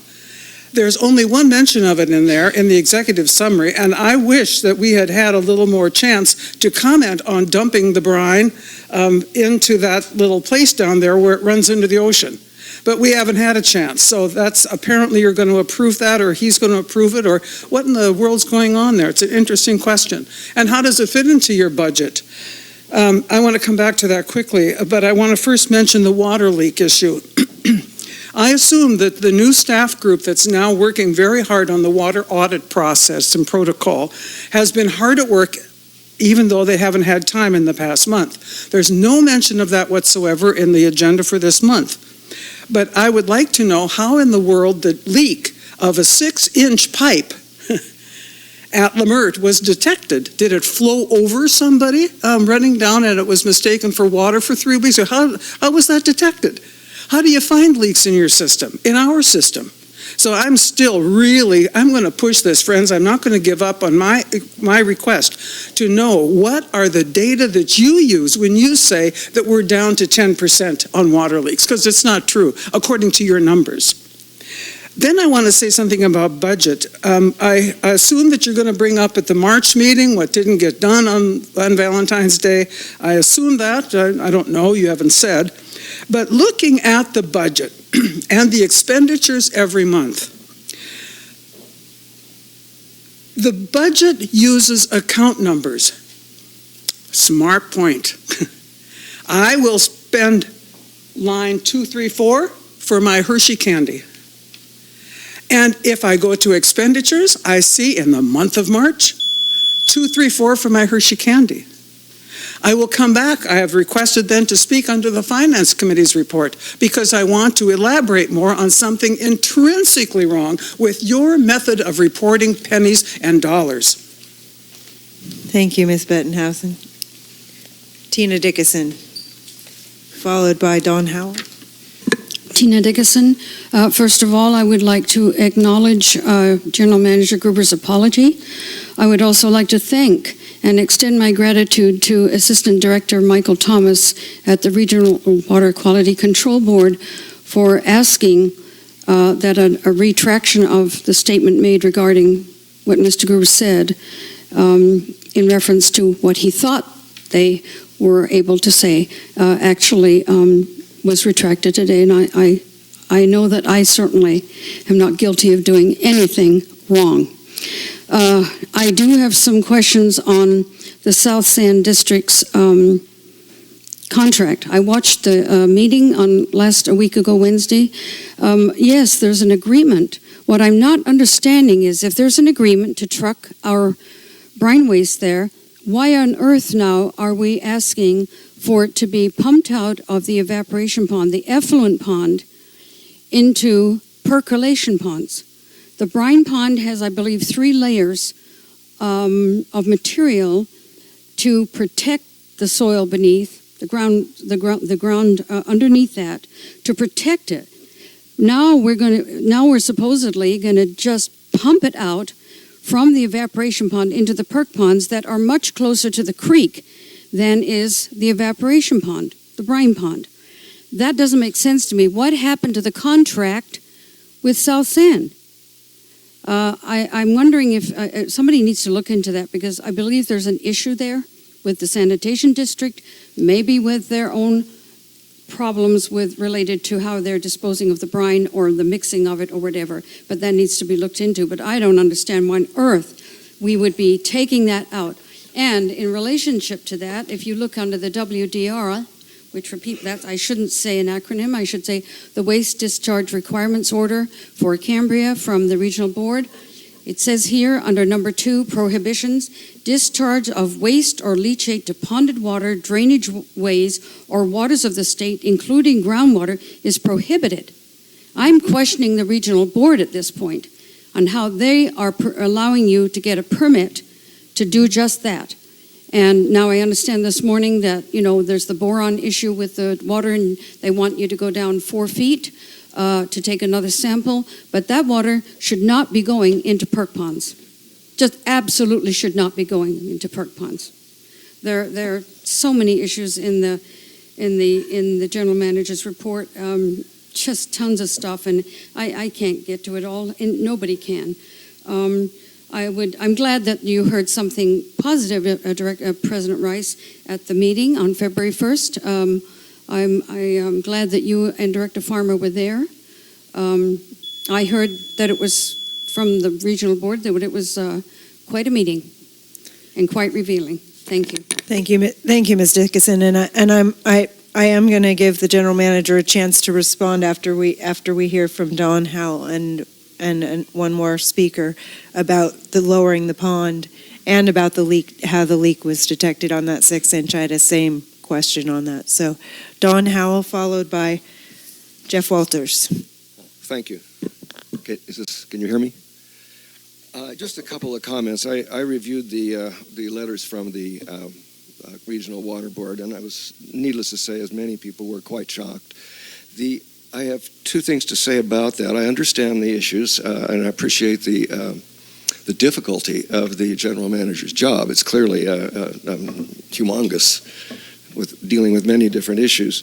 However, I do begin to hear a lot of things saying, it's not my fault, it's not our fault, it's the lab's fault, it's somebody else's fault. Now that may be true, but there's one paragraph in here that really puzzles me, and I realize it's not up to, you don't have to answer me, but I just want to express this. The paragraph, it's the second of the four letters, indicates that a report was due, should have been, there was a report submitted in 2015, March 26, indicating there were changes to the an updated OMMP. And here we are at February 3rd, 2017, and no report had been filed. Now, I don't think we can blame labs for that. It sort of bespeaks to a sense of, I don't know, I want to say let them eat cake, but that's the wrong expression. It's like, I fear the water board was being so compassionate that perhaps some advantage was taken of their compassion. So that puzzles me a little bit, and I'm disturbed about that. The only other thing I wanted to say, which was echoing something which is just repeated, is when the first rate increase was accepted by the community, a letter went out explaining the importance of the emergency water supply. The people who did not object to that assumed that this was for an emergency water supply. Subsequently, apparently at a meeting that was duly noticed but escaped my notice, the facility was rebranded as the Sustainable Water Facility. Now, I have to say, this is not what was presented to the public. I think that this board could achieve a great deal of goodwill if we would step up to that and either back off the rebranding or get some explanation as to how this happened and how it is that the public was not deceived. That's all I have to say. Thank you. But appreciating the work that's going on. Clearly, it's a very difficult situation. Thank you, Mr. Howell. Jeff Walters, that's the last comment I have for this item. And we will address some of the questions and then the board discussion. Good afternoon. And thank you for the opportunity to speak. And I wanted to also say congratulations on your proper, I think, elevation to president. And also to give another accolade towards Mr. Harry Farmer as a new director. I'm very happy that he's on the board, and I'm very happy with the more progressive, I think, outlook of it. Thank you very much. That being said, I also wanted to address the biomass generator issue that General Manager Jerry Gruber had mentioned earlier, with both a nod to his apology, which I only got the very end of, but I thought it was well worded and thoughtful,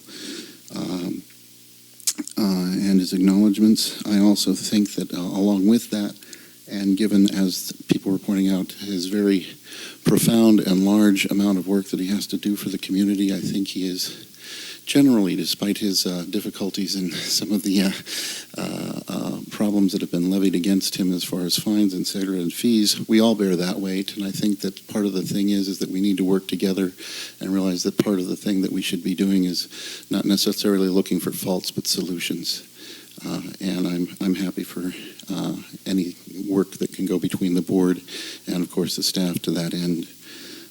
Along with that, I wanted to basically, my main comment was mostly to champion the idea of the biomass generator, which I think is very progressive and very much in keeping with proper forest management, and also how to deal with the problem of the shall we say, the detritus of the forest that we currently have, which is unfortunate, but also a way of dealing with the solution and another way of powering our plant as far as the water goes, and the issues that go along with it as far as costs, etc. The one caveat I would like to have, and one of the problems that I also think were really the biggest problem with our water, the new water generation facility, the EWS, was the noise. The biggest problem that we have with almost any new emergent technology often seems to be noise. And I think that should be an issue that's addressed and thoroughly considered before the plant is put into place, both also for the former EWS, or formerly called EWS, also for the new biomass generator, should it and when it is put in place, because I would like to see that put in place. I think it would be a very good idea. So the main concern that I have is addressing noise issues, and I think that would be more in keeping with, shall we say, better community relations. Thank you for your time. Thank you, Mr. Walters. Mr. Gruber, can you address the issue of lowering the pond? My understanding is it's lowering it, the flood water, so just the top, the water that came in and flooded it, and not actually emptying it. Well, yes, Madam Thanks, Tim. President and Board. And so we've been in communication ever since February 1st with the Regional Water Quality Control Board, and regarding the most environmentally friendly and economically feasible way to lower that pond. We're currently above the permitted limit because of the floodwaters that inundated it. And the reason we're working with Regional Water Quality Control Board, and they have very stringent requirements regarding that, and they have not given us the green light to do it. We're going to need to continue to work with them, and that is based on sampling data. And if that sampling data indicates that it's outside the parameters of the characteristics of the groundwater, they won't allow us to do it. And I can appreciate that position. So we're resampling for one constituent, which is boron, and if that falls within the acceptable limits of the Regional Water Quality Control Board, which is 0.75 milligrams per liter, then hopefully they will allow us to do that. Here's why it's important. There's 90,000 gallons roughly in an inch of water, and if we're 10.5 inches over the permitted limit right now, and a truck holds 4,000 or 5,000 gallons of water, and they charge us X amount of dollars to haul it, a viable option is not South County Sanitation. So we're talking about two different things. South County Sanitation District represents when the facility is operational, we can dispose of the brine, which is about 20,000 gallons a day at that facility. We're talking about lowering that brine pond right now. And so it really comes down to a dollars and cents issue. It would cost approximately $1 million right now to just bring that pond down 10 inches if we were to truck it. And so we're hoping that we could come up with a more viable option. The second one was the water leak up by the Lamert tank. And Jason did a really good job in trying to resolve that as quick as he could. He contracted several contractors, local contractors, even some operators with track hose, not just the backhoes, but the track hose. And the ground was so wet that we had to, because of the rains, but because also the leak, we had to wait till it dried out a little bit. I think Mrs. Bentenhausen's question was good. How do you detect something like that? Well, a leak of that magnitude was through visually seeing it. And so that was the problem we ran into. In some instances, if we were a larger utility, you could simply bypass that length of pipe, shut the valves off and go around. But after Jason discussed that with B and Bob, that wasn't a viable option. It was very frustrating because potable water was leaking out of that pipe, but we had to wait to the extent where the groundwater subsided, the ground dried out a little bit, and the rain stopped. So I hope that was. So correct me if I misunderstand, but one of the reasons why we're asking the regional board and they're considering allowing us to put some of that water is because it's super duper diluted. give It that is. a technical term, super duper diluted brine, because there was brine already in the brine pond, but our contract for South County Sanitation is when it is just basically only the brine that comes out of the advanced water treatment plant, and then this is water that flooded in subsequent to a rainstorm, right? So it's basically diluted the major part of the brine. Yeah. And so it's not as, is that true? No, that's correct. And if you look at the characteristics of the pond right now, if you were to go out there, it's very, very clear. And what they want us to do is make sure that we have the same water quality that we would be putting out of the back of the plant that would go into those perk ponds. And once we can ensure that, then I think we have a collaborative approach to resolving this that meets their requirements. But now, let's fast forward to August or September of next year, when we may or may not have to start that facility again. What we'll do is we will not put the brine into that brine pond. We will put some Baker tanks out there, not a whole lot, but some, and we will generate the brine directly into those Baker tanks. And at that point, we will truck it down to South County Sanitation District. So we're really looking at two different issues, and I apologize for not clarifying that more, but our main concern now is just making sure we can get that brine pond down to an acceptable level where we don't have any more flood water going into it. We've did a really good job on taking care of that, but we do need to establish a more freeboard, and we'll continue to work with Regional Water Quality Control Board. I'll update the board daily, but the bottom line is they have to give us the okay before we can do any of that. Thank you for those clarifications. All right, members of the board, questions, comments, discussion? Director Thompson? Just 2 points. Actually, from the Fire Safe Focus Group that was held a couple of weeks ago. There is going to be another chipping event in the spring that's going to be coordinated by CERT. I know some folks have asked me about that. So the Fire Safe Group has received funding to do another round of chipping, and so we'll be announcing that in the near future. The other thing with respect to the biomass unit, CAL FIRE completed their review, and we have a concept paper in, and so we should know probably by the end of the month, early next month, as to whether or not we will be accepted for that, in which case then a full-blown application will be submitted. And the Air Resources Board, I believe, will be making those decisions, so hopefully we'll have some good recommendations coming forward from them. The other point with respect to the ambient noise level, the specs indicate that the sound level is 85 decibels for the unit that we were looking at, and I'm not too familiar with what the normal level would be for a unit of this matter, but there are always opportunities to muffle them or to otherwise lower the decibel level.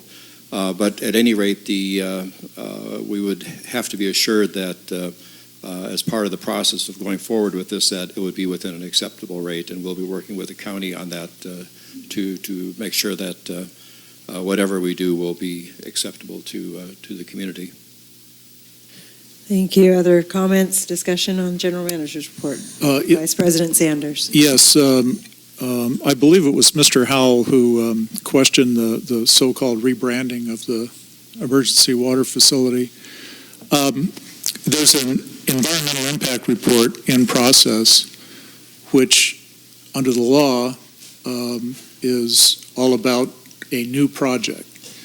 It's taking the EWS from a facility that was approved under an emergency permit to a facility that would be permitted under a permanent coastal development permit.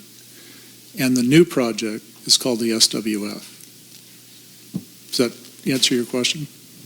It's in the EIR. The EIR is online. You can read all about it. You guys can have a discussion offline. If it didn't answer your question fully, I'd like to try and keep the meeting moving. I'll talk to you. I'll talk to you at Yeah. the break. Thank you very much, Vice President Sanders. Director Behringer. Yes.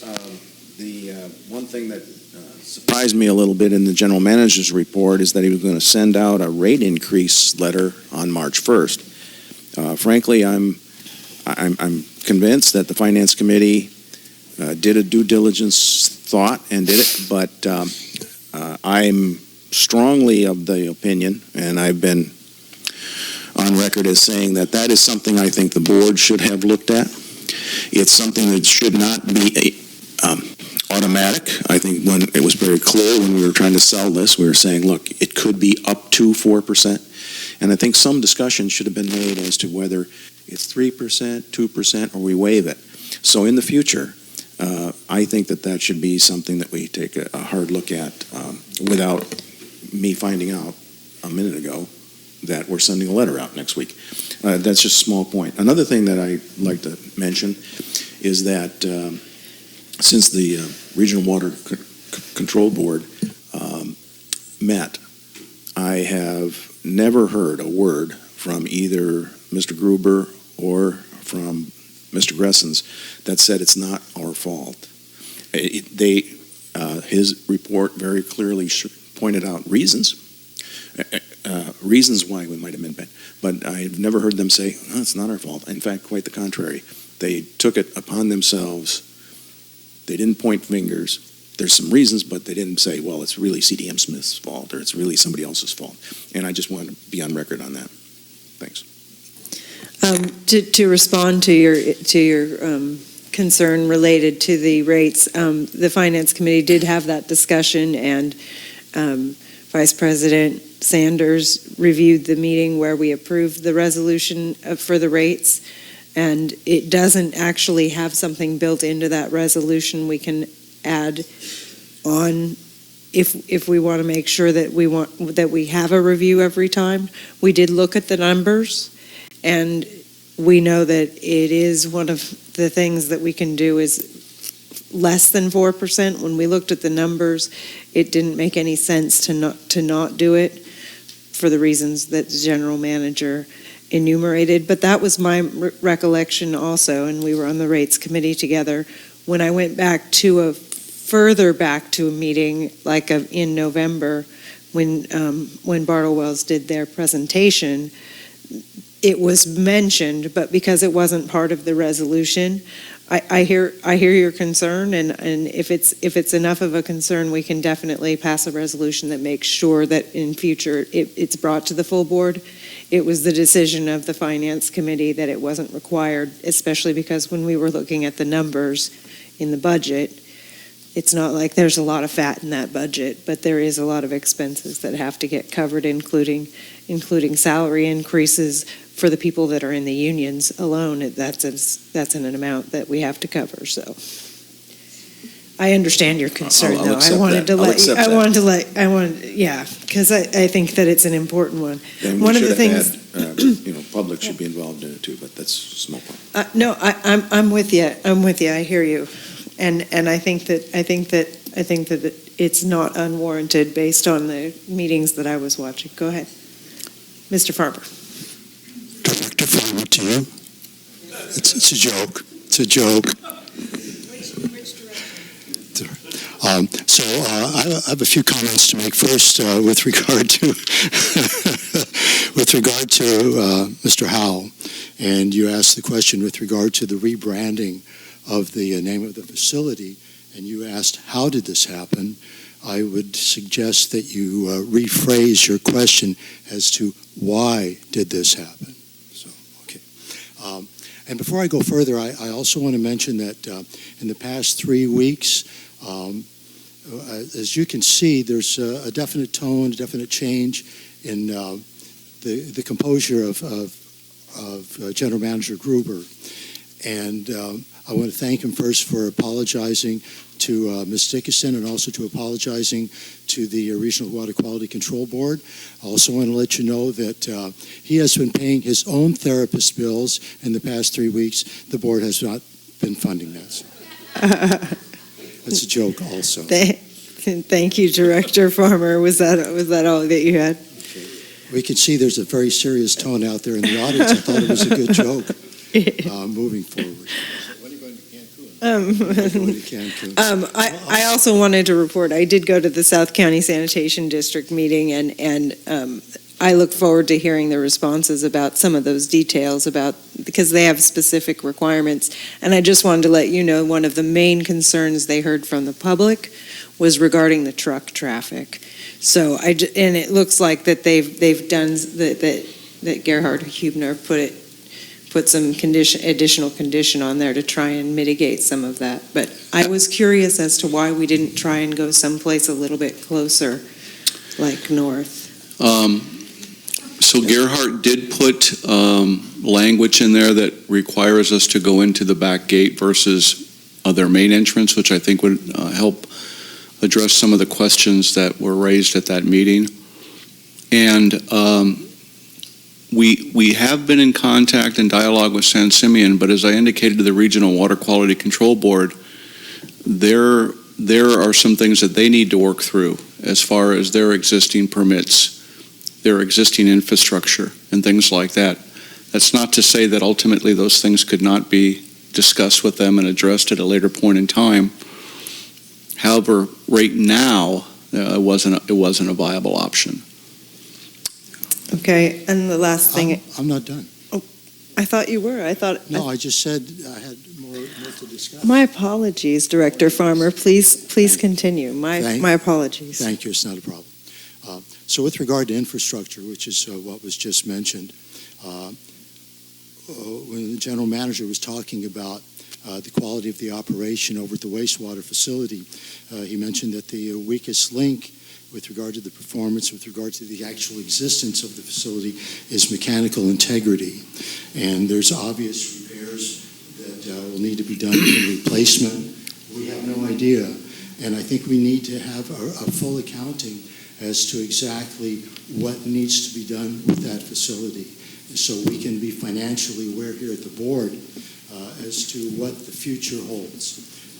I'm also a bit concerned, once again, which was in the report here, and it was just kind of not necessarily glossed over, but there were other things that were alluded to.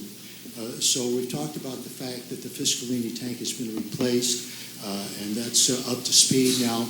However, it's important to remember that we had the opportunity to get a grant to fund the repair and replacement of that tank, but unfortunately we put once again the cart before the horse. We started the project before we applied for the grant, and therefore we got no monies on that.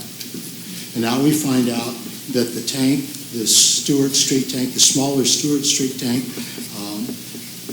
let me see here, Cam Chen from the California Division of Drinking Water, they came out at the end of January and saw that the tank on Stewart Street was suffering severe corrosion on its roof, more corrosion along the walls, caused by years of decay and exposure to the elements, to where possibly the entire tank needs to be replaced. And once again, it was a problem with the Fiscalini tank, that there was no, how could we say it, regular maintenance review or anything like that. There apparently didn't take place with this either. Just like we don't really have up to speed as to what needs to take place with regard to the wastewater facility. I'm only saying this because I'd like to think that there's a change in the weather here with regard to how things are being done. But unfortunately, looking back on the past, we have problems that we need to revisit with regard to this. I would suggest that we look for grant funding for repairing the Stewart Street tank before we start the repairs. I think that would be a good idea. I probably have more to say, but that's it for right now. Thank you. Thank you, Director Farmer. Two quick things. I did get another public comment slip in, and I had closed the public comment on this item. But I'm going to allow Ted. Okay. Can you do it in a minute? I'll do my best. Thank you. First of all, I want to say that in my conversations with CCSD employees, it's completely clear that these folks are the salt of the earth kind of people, and we owe them a lot of thanks for what they've been doing. I also want to think that in this business of being proactive, Director Farmer, the truth is everybody's been consumed with drought issues for a long time. Now, I've been watching this business of global climate change since I was in high school, which was a long, long time ago, okay? And I'm telling you that I think that one of the things we need to recognize is that global climate change is taking place. Water levels are rising. We're going to probably see more events like this as opposed to these extended drought periods, is my guess. Now, I'm encouraged by what you say, Jerry, about the plant being okay. But the truth, in fact, is that the plant is located in a place that is just not going to be safe in the long haul. So I do think that we could be more proactive about figuring out where we're going to put this thing when it eventually dies, and it's going to eventually die. So let's be proactive about what we're doing, and I think we'll be much better off. Okay, thank you very much. Thank you. The last page of the general manager's report is a schedule of power sweeping, street sweeping, and they're going to be doing it tomorrow, Monday, and Tuesday. If you want the specifics, you can check the board packet. Do they start up today? It says in here the schedule for Cambria is roads with trash days on Monday, Wednesday, and Thursday is tomorrow. If your trash day is Tuesday and Friday, it's the 27th, and the 28th they're going to do Main Street, the Sheffield parking lot, and the remaining areas of Cambria. I'm sure they're going to do the dirt roads. Does anybody else have anything on this? Then let's go to the board reports, and then we'll take a little break. Is that okay with everyone? That'd be great. All right, committee report, unless folks want to take a break right now. No, let me. Yeah? No? No? I'll Yes? start, No? if you don't Okay. mind. Wait. Please wait. Oh, that's right, finance.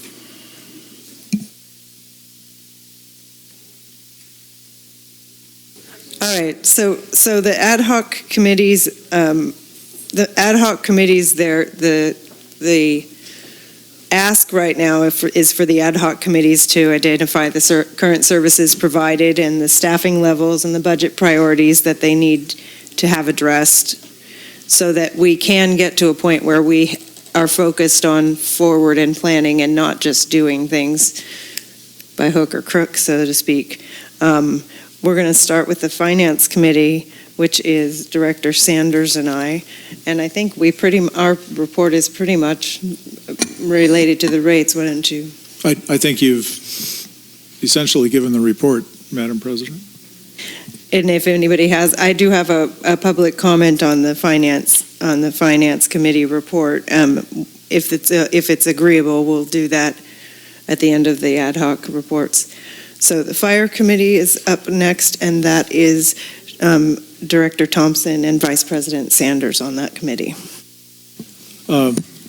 Director Thompson, would you like to take the lead on it? Well, I'll just start on it. The ad hoc fire committee met with Chief Hollingsworth and the general manager, and the issue at hand really is the safer firefighters that were hired under the grant about a year ago, and as time goes quickly, the grant funded for those three positions will be up next March, and so our task really is to determine if the community wants to retain them after the grant period, and B, how are we going to pay for them. And so we had the preliminary discussions around that, and we're going to be doing some more investigation. Mr. Carmel determined that it's something that has to go out to a vote on the ballot if we're looking at an assessment. And so we'll also be discussing that. The cost per year we determined it would be somewhere around $230,000 to retain those 3 officers so that we could have 4 officers on duty for each shift. And I think if we found out one thing during the discussions we had well over a year ago as to whether or not we were going to retain our own fire department was that Cambrians really value their own fire department. And so it is, I think, incumbent upon us to make sure that we have the proper number of staff on that engine.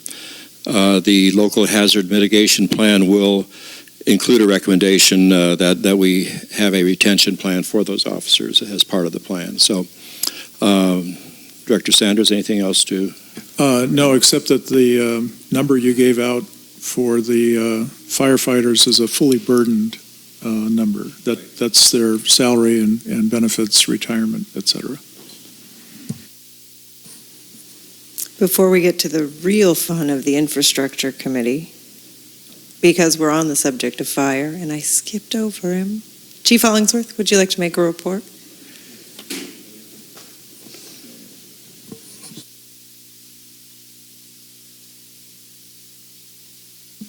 And maybe Chief Hollingsworth can indicate what he feels is important with respect to the retention of those fire personnel.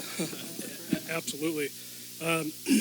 I thank you for having me here today. I hope you can hear me well. Unfortunately, I'm losing my voice, so if you can't yell, wave your hands, something like that. After discussions with members of the board, we kind of reworked some of the stuff that we've done in the past. You have the report in front of you, so there's no reason to really go over some of those things again. But one of the questions that the board asked a couple months ago was how to define how many services we're providing for local versus non-local clients. And that's taken a little while to develop just because it's information that's not been captured in an easy way. We were able to create a protocol with the healthcare district and help develop some of those things. So if you were to look at your incident stat sheet, which I believe is 24, you'll notice that there was a total of 65 incidents that were specific to both medical and vehicle accident responses, and those would be wherein patients were being treated for one reason or another. Of those, 3 were non-local patients. So what that turns out to be is a little bit over 4.5%. We could continue to get this data for you. It's going to be a little bit easier in the coming months because of some changes we're going to be having to how data is collected, but we can get that for you. There has been a radical increase in calls related to extreme storm activity. We're not in the setting records category yet for number of incidents, but over the last few days it's been pretty significant with this last storm. I'm happy to say that there have been no specific injuries secondary to anything. And obviously when we respond to something, trees into houses, power lines down like that, it's all secondary to making sure that there's no immediate life safety threat. So I'm happy to say that that's the case. We are doing regular conference calls with both NOAA and the county chiefs to make sure that we know what's anticipated weather-wise and whether or not we need to move resources around the community. And we've been working with the county in regards to the evacuation pump on the west end of town. Now, as you probably well know, that there's no automatic telemetry on that available where they could turn that on via telephone or radio.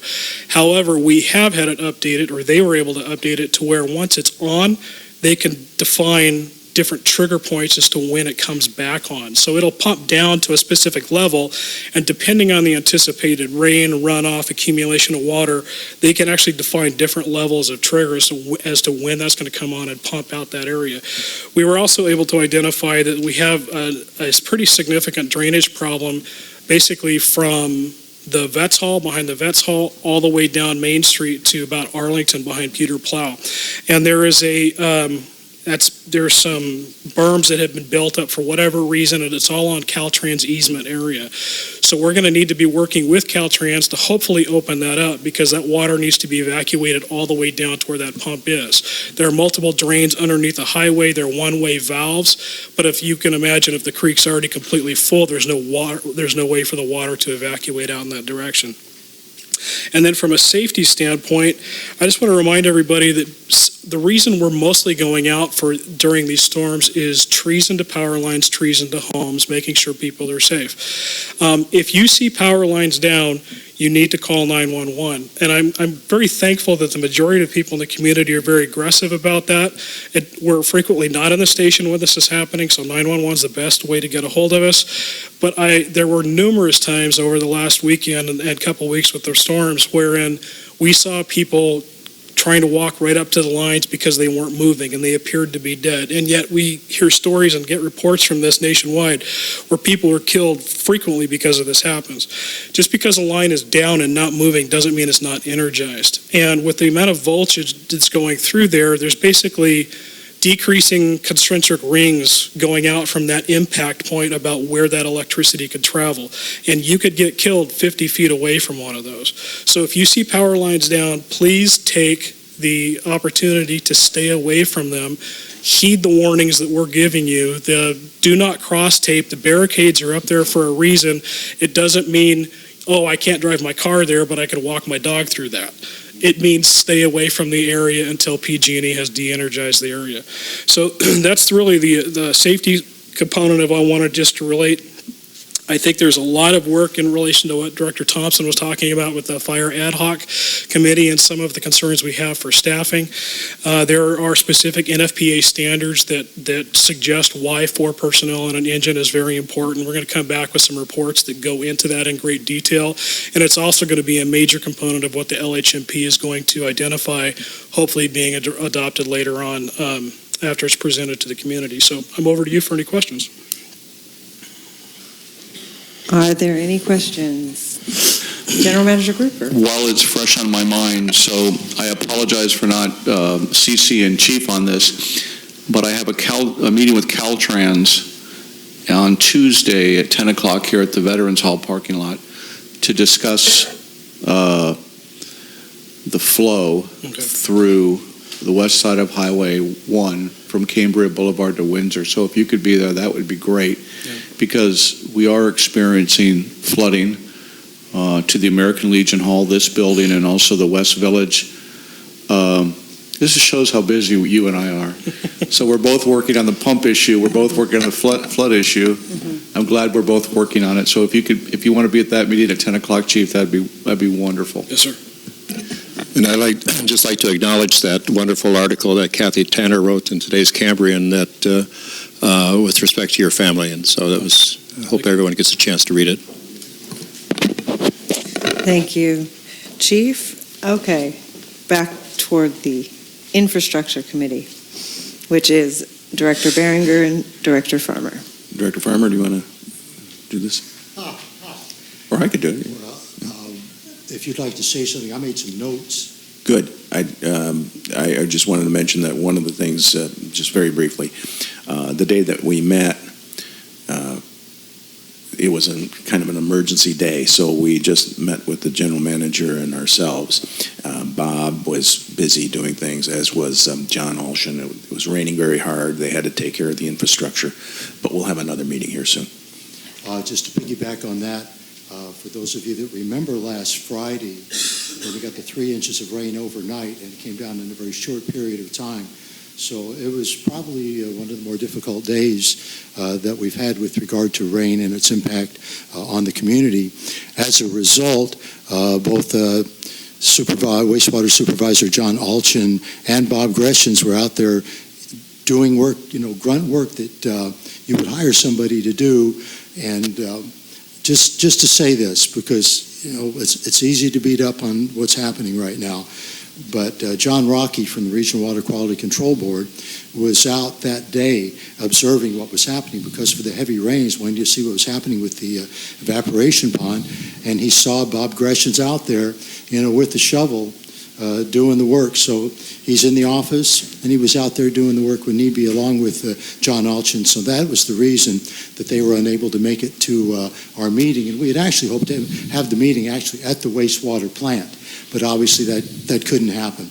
So some of the things we discussed was using the percolation ponds with regard to taking taking some of the, how could we say it, the liquid off the top of the brine pond. The fact that the nitrate levels have definitely dropped down, and perhaps incorporating a permanent denitrification system so that this would never be a problem. Also discuss the idea of reducing electricity costs with regard to the aeration tanks, which is where a lot of the cost of electricity goes. Also needing to upgrade the lift stations, the pumping stations throughout the community, and also the Vector truck.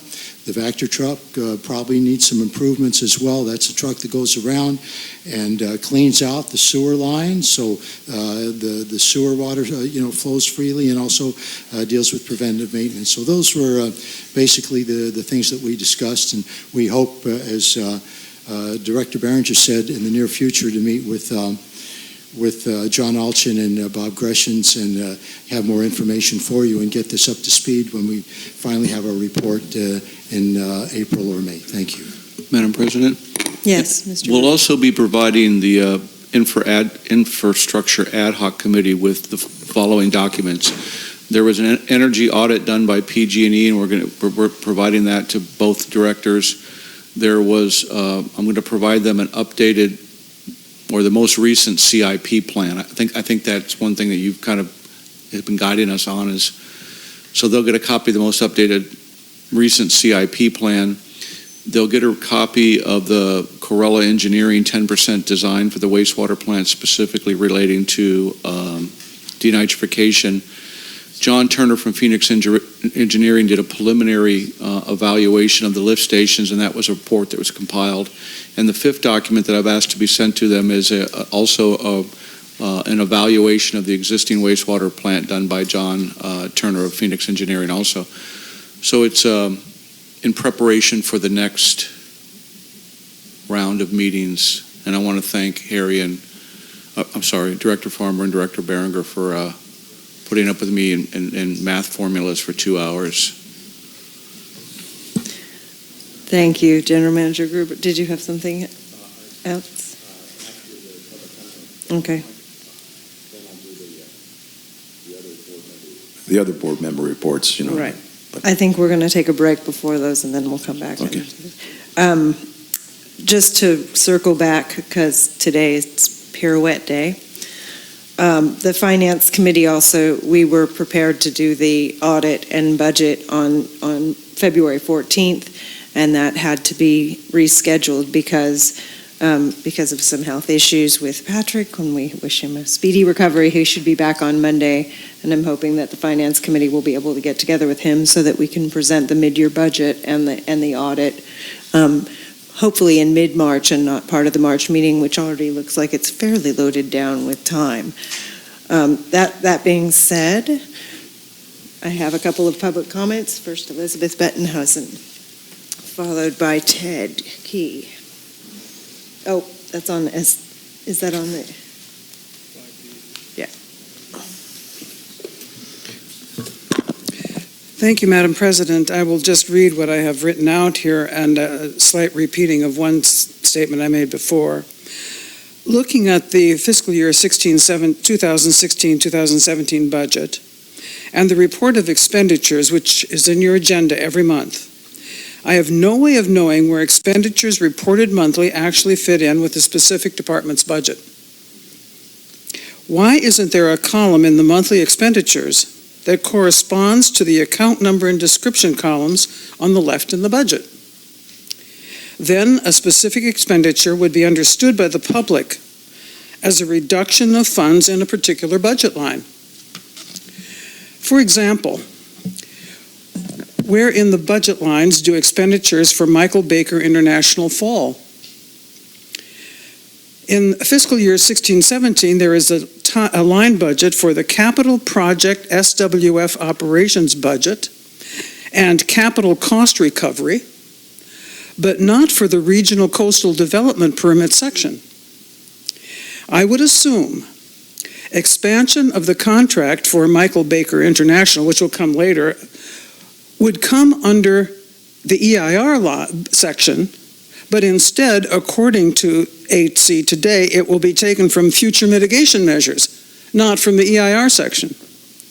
And future mitigation measures is an incantation that I often hear at this meeting as the $1 million line that makes available monies for apparently whatever you want to decide it's for, not simply future mitigation. It's wide open in its definition. There are no account numbers for most of the SWF budget. You will recall, I am not saying something unfamiliar to me because I have been budget focused for more than a decade. For the same money you will pay Michael Baker International, I have to leave at 3:30, so I am going to say this, you could have hired a full-time consultant from January 2015 to June of 2017 for $196,000 plus a year.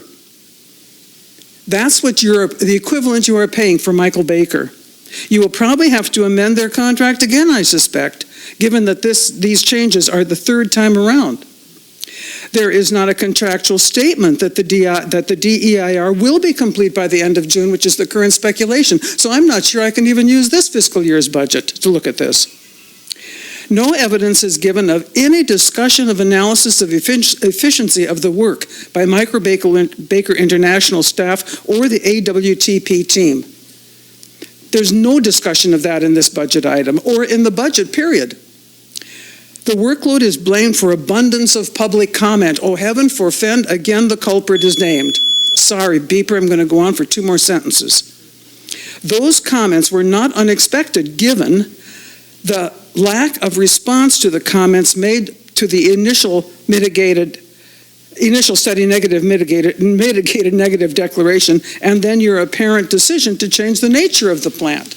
So please, when you meet Finance Committee, take a look at the coherence of your fiscal responsibility in terms of budget, number 1, and monthly expenditures, number 2. I thank you, Madam President, for the opportunity to address you. Thank you, Ms. Bettenhausen. I've got Ted Key. Hi, I'm sorry. I'm kind of like a bad burrito. I keep coming back to that. Let me just say this. I hope this relates to infrastructure and particularly firefighting.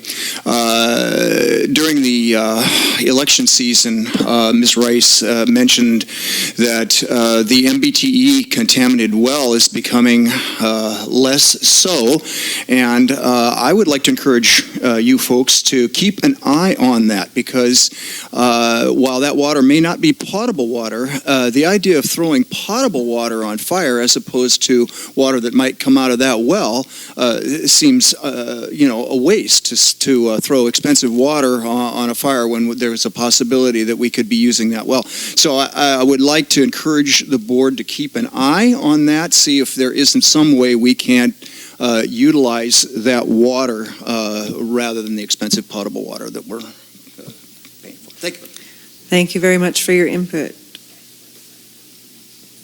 We're going to take a 10-minute break. Please stand up and stretch.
Where's everybody going? This is the fun part. I'm going to talk about the Climate Change Symposium. Who doesn't want to hear about that?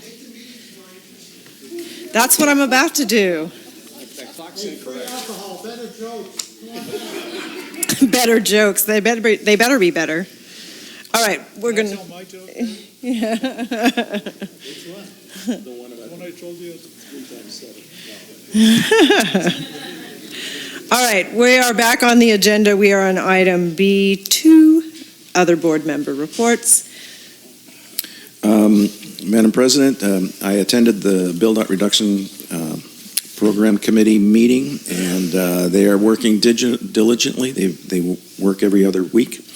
They're trying to come up with ways to fund, the acquisition of properties, and they're trying to come up with all different kinds of ideas, and they're working very hard on it. They spend about 2 hours every other week on it, and they're coming into a consensus.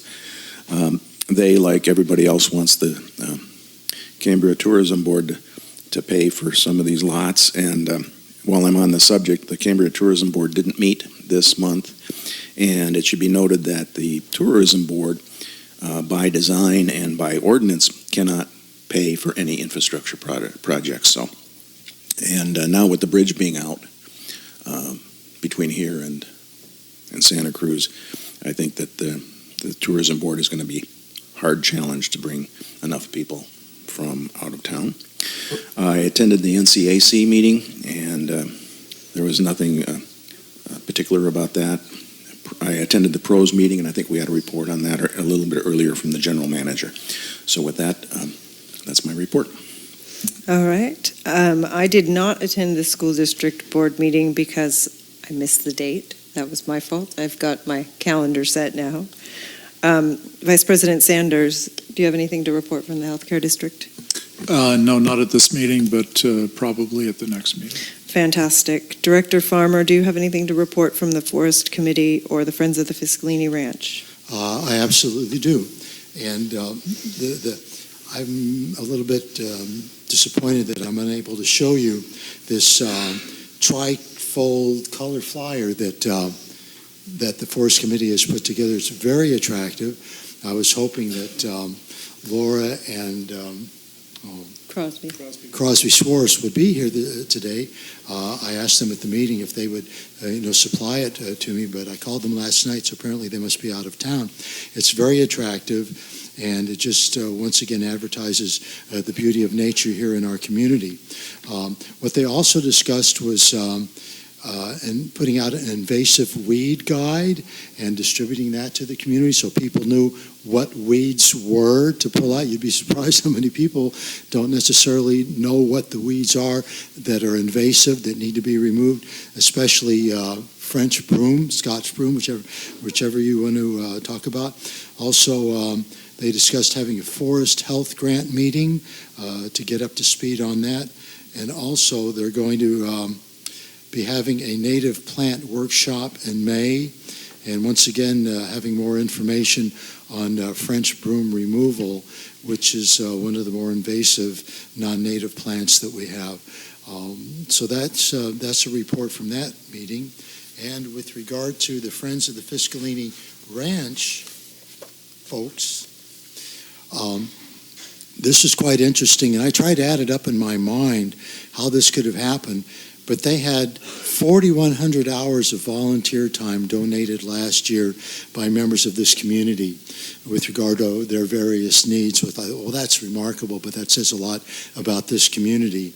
They also talked about the idea of having docent volunteers present on the ranch to answer questions of people that visit from outside of the area, as well as people that live here, including having Spanish-speaking docents. They discussed the biomass facility. They expressed concern with regard to the environmental impact of the biomass facility on the ranch, especially the vehicles that we're driving out there, the size of the trucks, and would the ranch roads be able to handle that? They also talked about the fact that the images from the Fiscalini Ranch Preserve website are going to be in Los Angeles Magazine. So I'm sure the Tourism Board will be glad to hear that. There's also going to be a wildflower walk early in May, and obviously it's going to be abundance of wildflowers this year, and that's just what a blessing that's going to be. Also, the San Lucia Middle School. They have kids that are involved in art over there, and they also have a group that are involved in the environment, and they're going to be combining their endeavors and creating a field guide to the ranch, and it's going to be available at the school office to take a look at.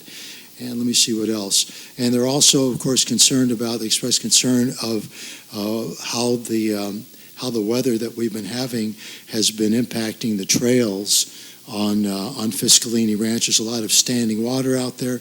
Some of the trails were briefly closed. I think they're back open now.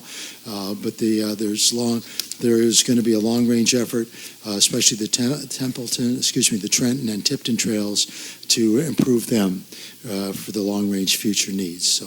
So that's my report from the Fiscalini Ranch Preserve Group. Thank you. Did I miss anybody for a report? Otherwise, I'm going to Mr. Johnson. Actually, most of issues on my report were covered by the general manager in terms of the Fire Safe Group. But I just want to point out that with respect to the biomass program, if you could allay their fears about trucks on the Fiscalini Ranch, I believe that most of the or at least the initial chips would be coming from the Covell Ranch. I mean, there really hasn't been any suggestion that, at least initially, that the Fiscalini Ranch will be involved in that. And the other point, with respect to the volunteer hours, I think what's very impressive with what the Fiscalini Ranch folks do is there are folks that vacation here that actually vacation here specifically to volunteer on the ranch. They'll rent a house for a month and pick French broom. I mean, they come here to do that, and I think that's a wonderful. I forget the term that they use for that, but this is part of their. Do you know, Kathy? Stewardship, yes, and I think that's a wonderful thing to do on their vacation. Thank you for those additional clarifications. In January, just after our meeting, I went up to Sacramento and attended the 2017 Climate Change Symposium that was hosted by the Department of Natural Resources and the Department of Emergency Services. It was a great 2-day meeting with numerous panels and full of people who immediately following the inauguration of President Trump were determined to continue California's motion forward on making sure that we are ready for climate change, that we're doing the adaptations and are prepared to make the changes that need to be made. Some of the more interesting things that I noted down is one of the panels on water talked about the fact that in LA, they get 50% of their water from local sources, and they added 1 million more people, but they use the same water as 40 years ago because of the increased efficiencies. So even though they've added over the 40 years 1 million more people, they haven't added any additional water use, which is kind of an interesting. I also found out that the USGS, the U.S. Geological Survey, has been doing studies along the coast of California to look at inundation and erosion and sea level rise. And the only section they haven't done is the section between the Monterey Bay National Marine Sanctuary and the Channel Islands Sanctuary, which is our part, and that's what they're going to be embarking on in 2018. And I made sure that to put my contact information out there so that we'll get notifications, because that is something that they do, is at public outreach when they get down to doing that. So they will be doing it just like they have on the rest of the California coast, a very detailed analysis of what the sea level rise changes might be doing. Like, say, for example, in Cambria, which seems like that would be a good thing if we can be involved on that. 2 other really quick things. one of the panels, the mayor of Richmond, Tom Butt, talked about they have two wastewater plants that are, of course, where wastewater plants go, which is the lowest elevation, and that are significantly threatened by sea level rise because they're right there on the bay. And he talked about what they're going to have to do to raise each one of those things 10 feet. And the expense is nothing to sneeze at, I'll put it like that.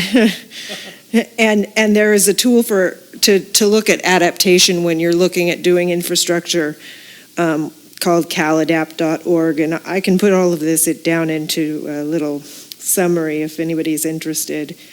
But the USGS has some tools too for looking at those kinds of things. And the last thing I want to say is one of the people who spoke, his name is Zach Wasserman. He talked about not calling it sea level rise, but rather rising sea levels, because it's a changing thing, and so being an active, so I'm trying to change myself to rising sea level rather than, it seems very small, but when you are looking at trying to impel people to do things differently, something that's an active is much better than a static. But I'm very grateful to have gone to that conference, and I think that there are some things that both the state of California and the federal government are doing to try and make sure that localities like us, who are not giant, don't have a huge budget to address some of these issues and analyze them, to make sure that we have tools that are usable for our benefit too, because we're going to be affected just like everybody else. We just don't have the giant budget of, say, the federal government or even Metropolitan Water District. So I am more than happy to talk to anybody about that at much more length. Just give me a call. I'm in the book, because I found it to be a very good conference. And actually on Thursday, it was really fun. On Thursday, there was a time period where there wasn't a panel I was that interested in, and I happened to notice the Little Hoover Commission was doing their hearing on forest management that day. So I walked over to the Capitol and went to that hearing. I'm a little bit of a government geek, I must admit, but it was a really interesting. They had the head of all of the departments there. I mean, the head of CAL FIRE, the head of emergency services. And they're all working together at the state level, all these different departments, to try and address the concerns that are going on. That's actually where I found out about the forest, the report the draft report that just came out regarding forest management. And we are in a sad shape here, but we're nothing like what's going on in the Sierras right now. They're saying 2.5 million trees dead. So that's a huge number of trees to deal with, and talk about a biomass facility. You would be able to feed that thing for forever. So the fire danger in the Sierras is pretty significant. So it was a good conference. I learned a lot about forests and met a lot of people that have a lot of good ideas. So I came back hopeful that the changes that we're already experiencing, at least we have some of our brightest minds on trying to figure out how to address it. So, consent agenda? I don't have any public comment. I move that we accept the consent agenda. Second the motion. It's been moved and seconded. Is there, we don't need to have a discussion, it's consent. Let's take a vote. Monique? Yes. Director Berenger? Aye. Vice President Sanders? Aye. Director Farmer?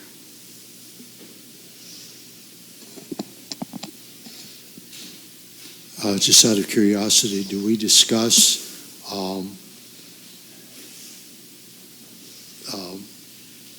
item F on the consent agenda with regard to the change order regarding the replacement of the Fiscalini tank?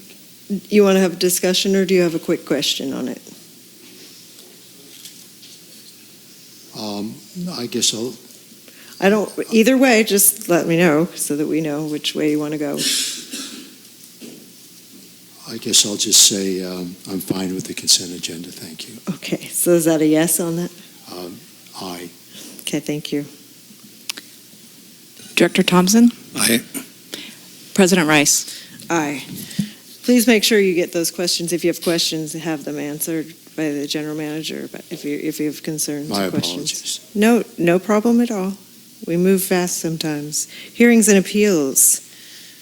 General Manager Gruber. Thank you, Madam President. Item 7A is a public hearing in consideration of adoption of Ordinance 2017, amending Chapter 6.04 of the Cambria Community Services District Municipal Code, adopting and amending the 2016 edition of the California Fire Code, the 2015 edition of the International Wildland Urban Interface Code, the 2013 National Fire Protection Association Standard 1144, and the 2015 International Property Maintenance Code. This is a continued item from last board meeting. We do have Chief here, but last board meeting, Chief gave a detailed presentation. It's my understanding he has some more information that he wants to share. And then also, the staff recommendation, Madam President, clearly indicates and delineates the process in which we're to go through the process of receiving and adopting these various codes. And that would be under staff recommendations that the Board of Directors do the following. So if any questions, I'll be more than happy to answer them. I have one process question. Do we hear from Chief Hollingsworth before we open the public hearing, or that we open the public hearing first? I think you may. Can you hear me? Yes. Oh, you may want to have the staff report first, so the items explained. Okay. Thank you. If you would like to comment on this item, please fill out.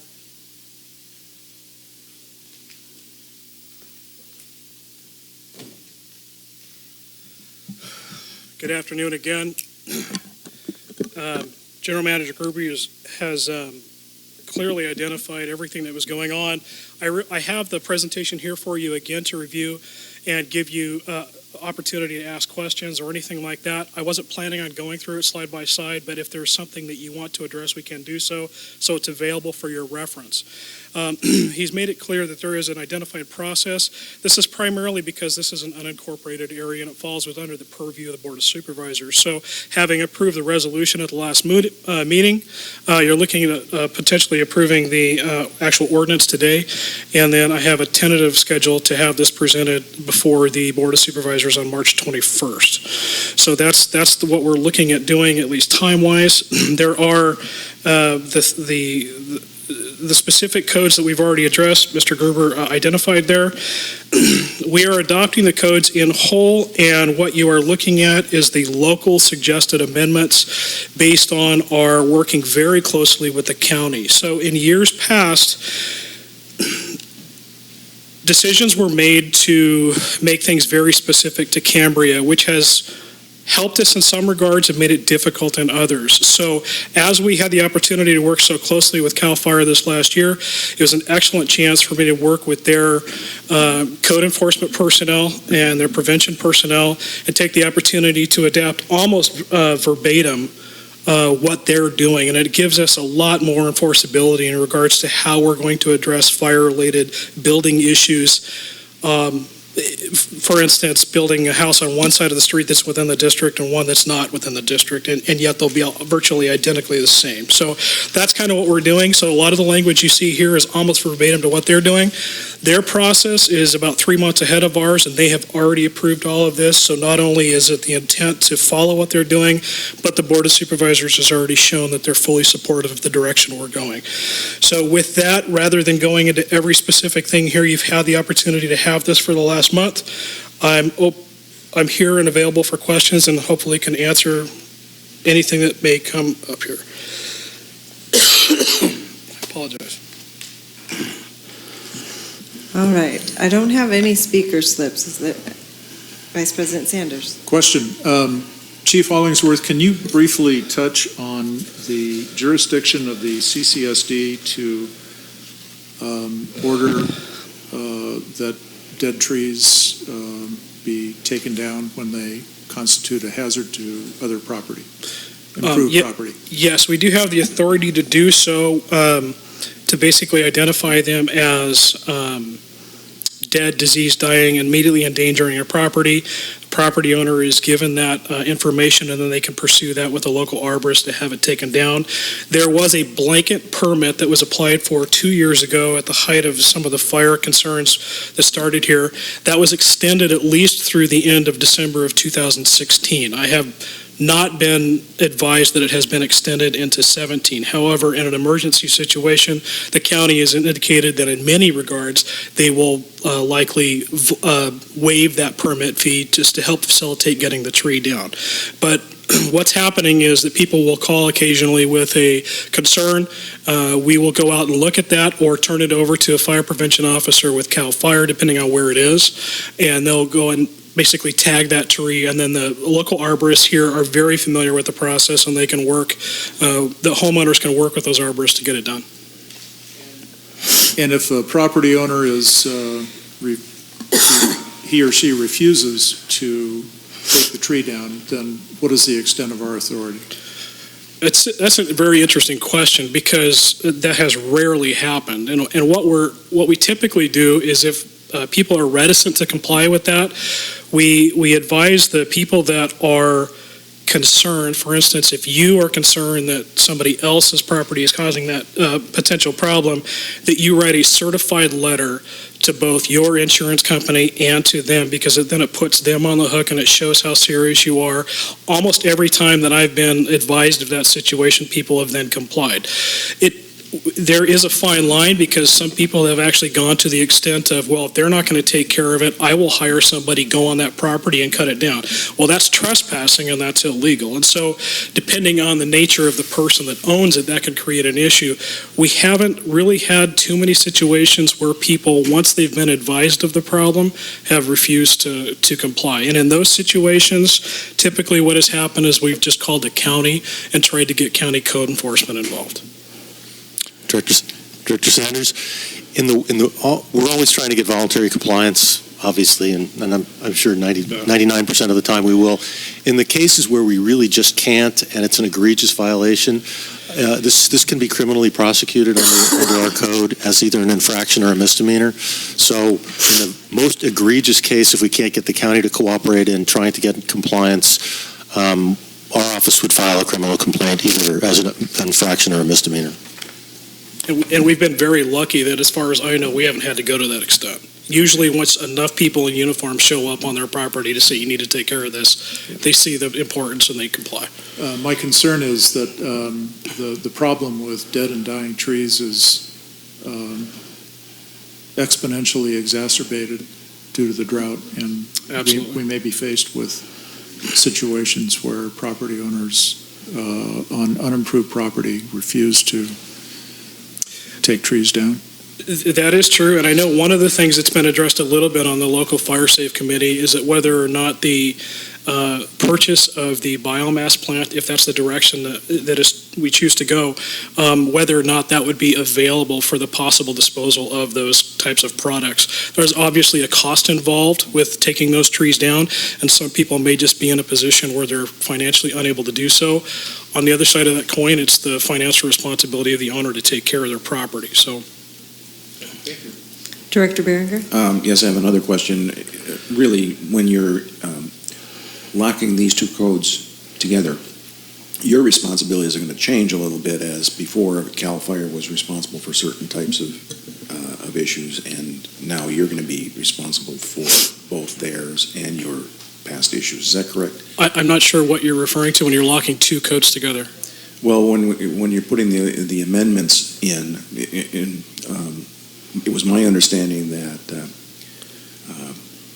CAL FIRE was responsible for unimproved properties, and you were responsible for improved I see properties, what you're saying. and there's a lot of issues there. Yes and no. Right now, under the Health and Safety Code 14875, we have the authority to mandate the clearance of unimproved parcels, so anything that doesn't have a building on it.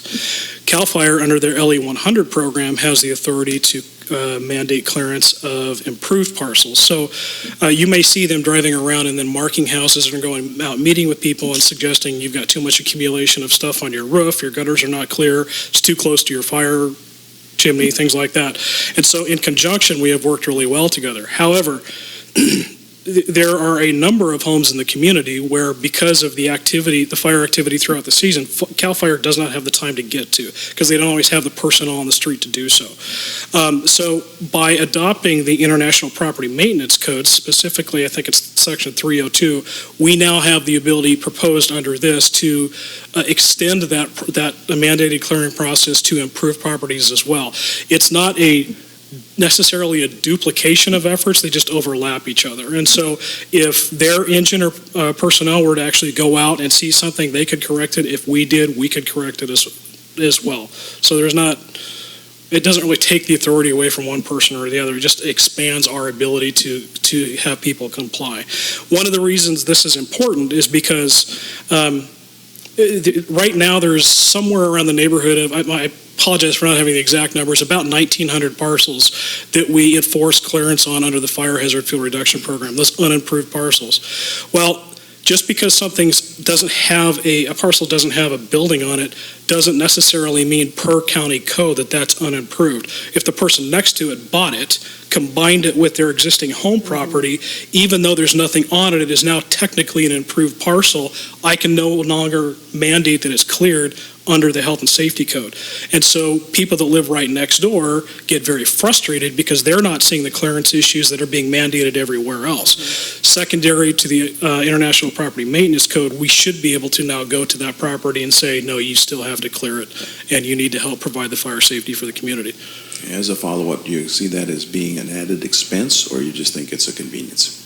An added expense to our agency? To your agency, yeah.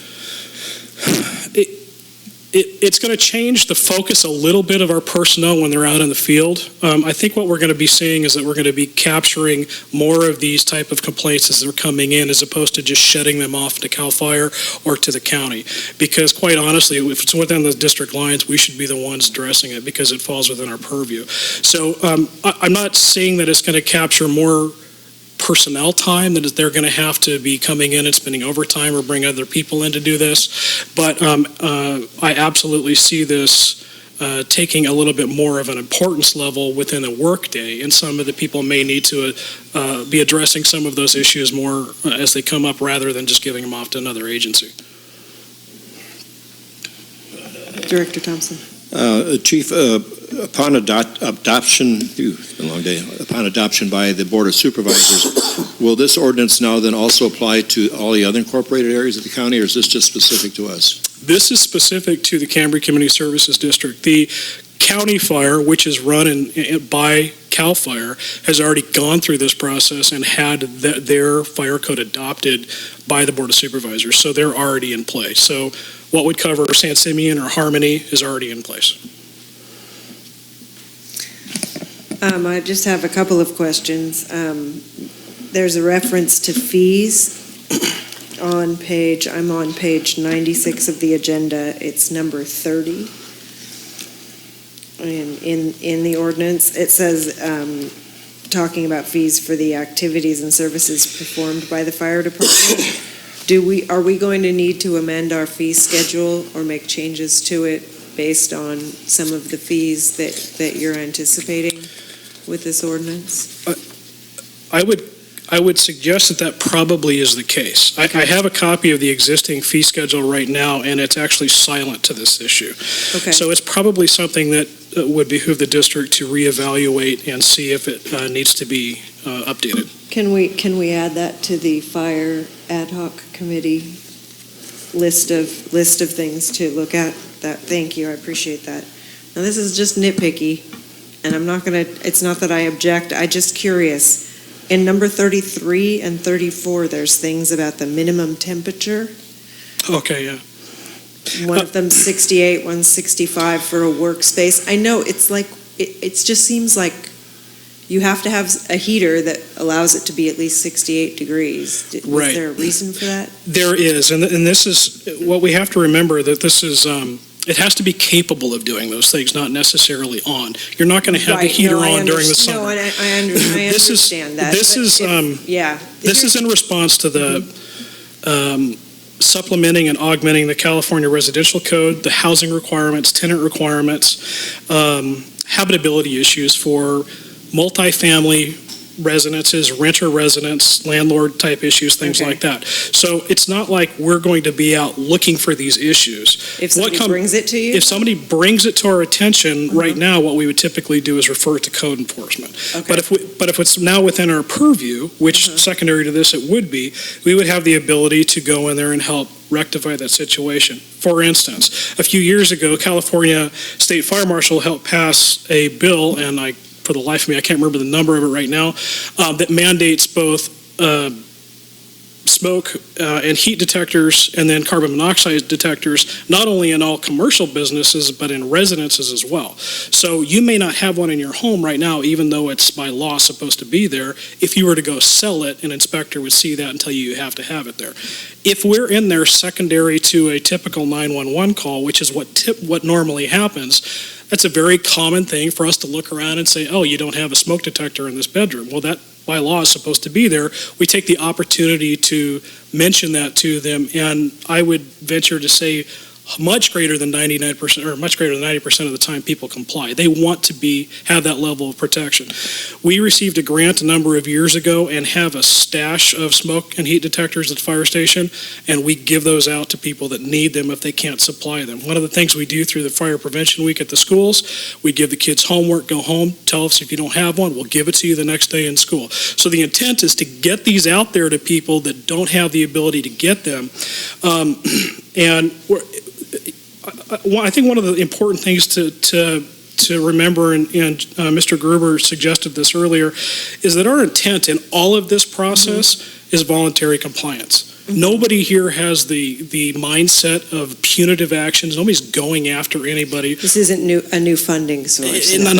Not at all. I don't see us collecting massive fees because of things that are out of compliance. The vast majority of people in this community want to comply and want a fire-safe home. They want a fire-safe business. But right now, if a problem occurs, which is a rarity, there is a very unclear, convoluted process to go through potentially legal counsel, county code enforcement, the DA, to make some of these things happen. Now, I would suggest that once this component is done, we probably need to look at the fee schedule and address some of those issues. And then I would humbly suggest that we probably need to formalize some process with Mr. Carmel's office and then the district attorney on whether or not, if this, God forbid, happens, how do we streamline that and make it happen? Because you'll remember citations are basically something that's being issued in lieu of an arrest or something like that. And again, it's not because we want somebody to have this problem. We're trying to get compliance. And I don't foresee it being an issue. And are we going to, do you have a plan to do the address issue again? I know when I first moved here, Chief Putney had done a campaign to make sure the numbers on everybody's house are clearly visible. Do we have a plan to push that again? Yeah, I actually had a conversation with Ms. Tanner a couple of months ago about this, and she agreed that it might be a good idea in the coming months to do another article. I'd be happy to work with her to do that. There was a campaign that we co-authored, if you will, with the healthcare district about 6 months to 12 months ago, where we actually had ambulances going door to door if they could not find an address readily visible and leaving marking with the house saying, please contact us, please contact the fire department. This is what you need to do. We were able to capture quite a few people that way. You'll notice that the size of the lettering in here is a little bit larger than it was in the past. Please remember that this is not intended or meant to be retroactive. That's a very significant application if you go that way. So what we're going to be capturing is new builds, retrofits, remodels, things like that, to capture the better lettering, contrasting lettering, making it more visible. Okay, thank you for answering my questions. Ms. Tanner. Quick question.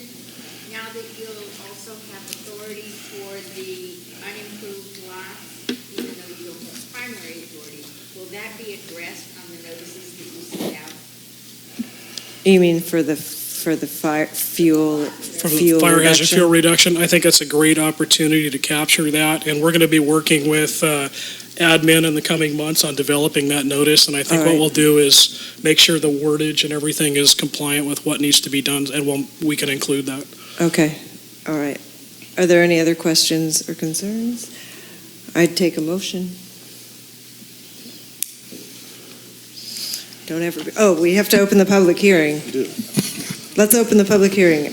I don't have any speaker slips. Is there any public testimony regarding ordinance 012017, amending chapter 6.04 of the Cambria Community Services District Municipal Code and adopting and amending the 2016 edition of the California Fire Code, the 2015 edition of the International Wildland Urban Interface Code, the 2013 NFPA Standard 1144, and the 2015 International Property Maintenance Code.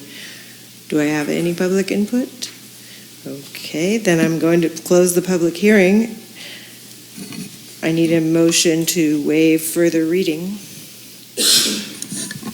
I move we waive further reading and adopt ordinance number 01-207, amending chapter 6.04 of the Cambria Community Services District Municipal Code and adopting and amending the 2016 edition of the California Fire Code, the 2015 edition of the International Wildlife Urban Interface Code, the 2000 National Fire Protection Association Standard 1144, and the 2015 International Property Maintenance Code, and direct that the ordinance be forwarded with all required documentation to the County of San Luis Obispo for ratification by the Board of Supervisors.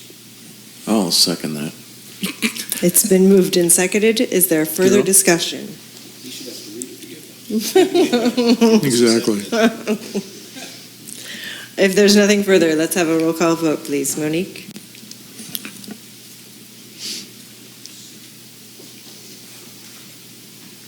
Vice President Sanders? Yes. Director Thompson? Aye. Director Berenger? Aye. Director Farmer? Aye. President Rice? Aye. Thank you very much for your work on this, Chief Rawlingsworth. Yes, Mr. Would it be okay to move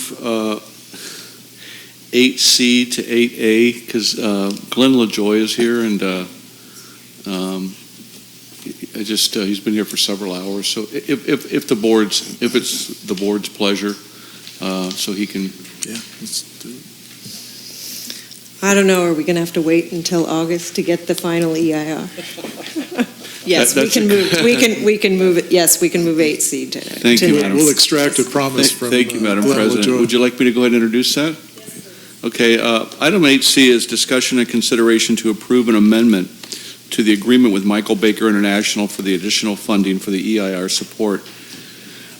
Staff recommends that they approve the amendment number 3 to the January 7th, 2015 agreement for consulting services with Michael Baker International agreement, amendment number 3, for completion of the final environmental impact report for their sustainable water facility, to support the project's regular coastal development permit application, and to authorize the general manager to execute the amendment. Just a brief discussion, then Glenn actually drove all the way down here and up here. The need for the approval of several out-of-scope items has been identified by Michael Baker International to ensure a comprehensive environmental analysis for the sustainable water facility's regular coastal development permit application, and to further develop and refine a build-out reduction program. On May 14, 2015, the board approved agreement amendment number 1, which provided additional consulting services associated with protecting birds at the percolation pond, additional consulting services associated with, permitting and resources agency discussion on proposed improvements for the method of supplying water into the lower San Simeon Creek Lagoon channel, and completed an interagency regulatory meeting previously identified as an optional task within the original agreement. On March 24, 2016, the board approved amendment number 2 to refocus the EIR on a facility that can be operated whenever needed by the CCSD to make the most efficient use of the CCSD's investment in this facility while optimizing the use of the limited water resources. The proposed amendment number 3 identifies out-of-scope work necessary to complete the final EIR, and a detailed description on each cost item can be found within the attached additional work request. The agreement is attached, and Madam President, if it's okay with you and the board, I'd like maybe Glenn to come up and give us a presentation. And again, he absolutely understands the sensitivity associated with requests for additional funds for the EIR, and we had both agreed that it would probably be in everyone's interest for him to come up here and to provide the board with some additional information regarding this additional funding request for the SEIR. Thank you. Thank you, General Manager Gruber. It was actually an enjoyable drive up. I got to visit my mother-in-law in Santa Maria.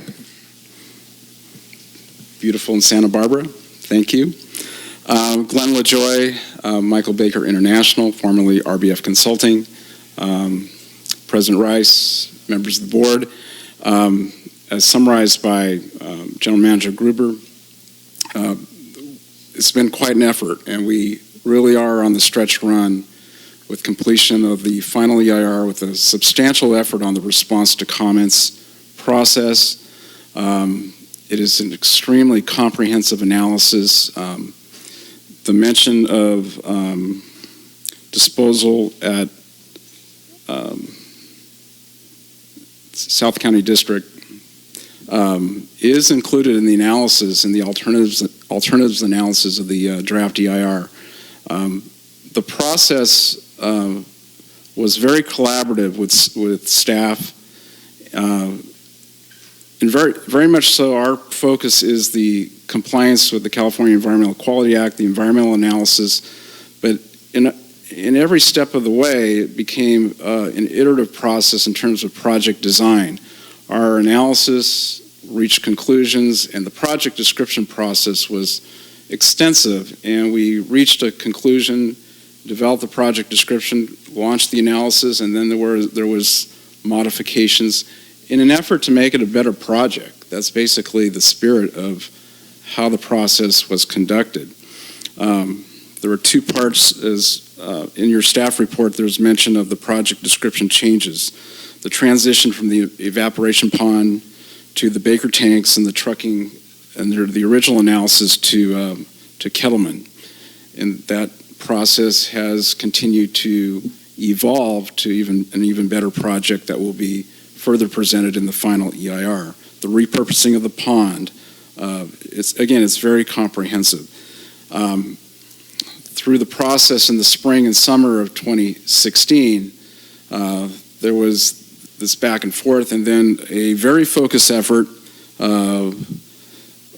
extensive effort to get the public review draft EIR out in August of 2016. That was an incredible effort, and that's reflected also in the amendment request. So we went out for public review and received an extensive number of comment letters.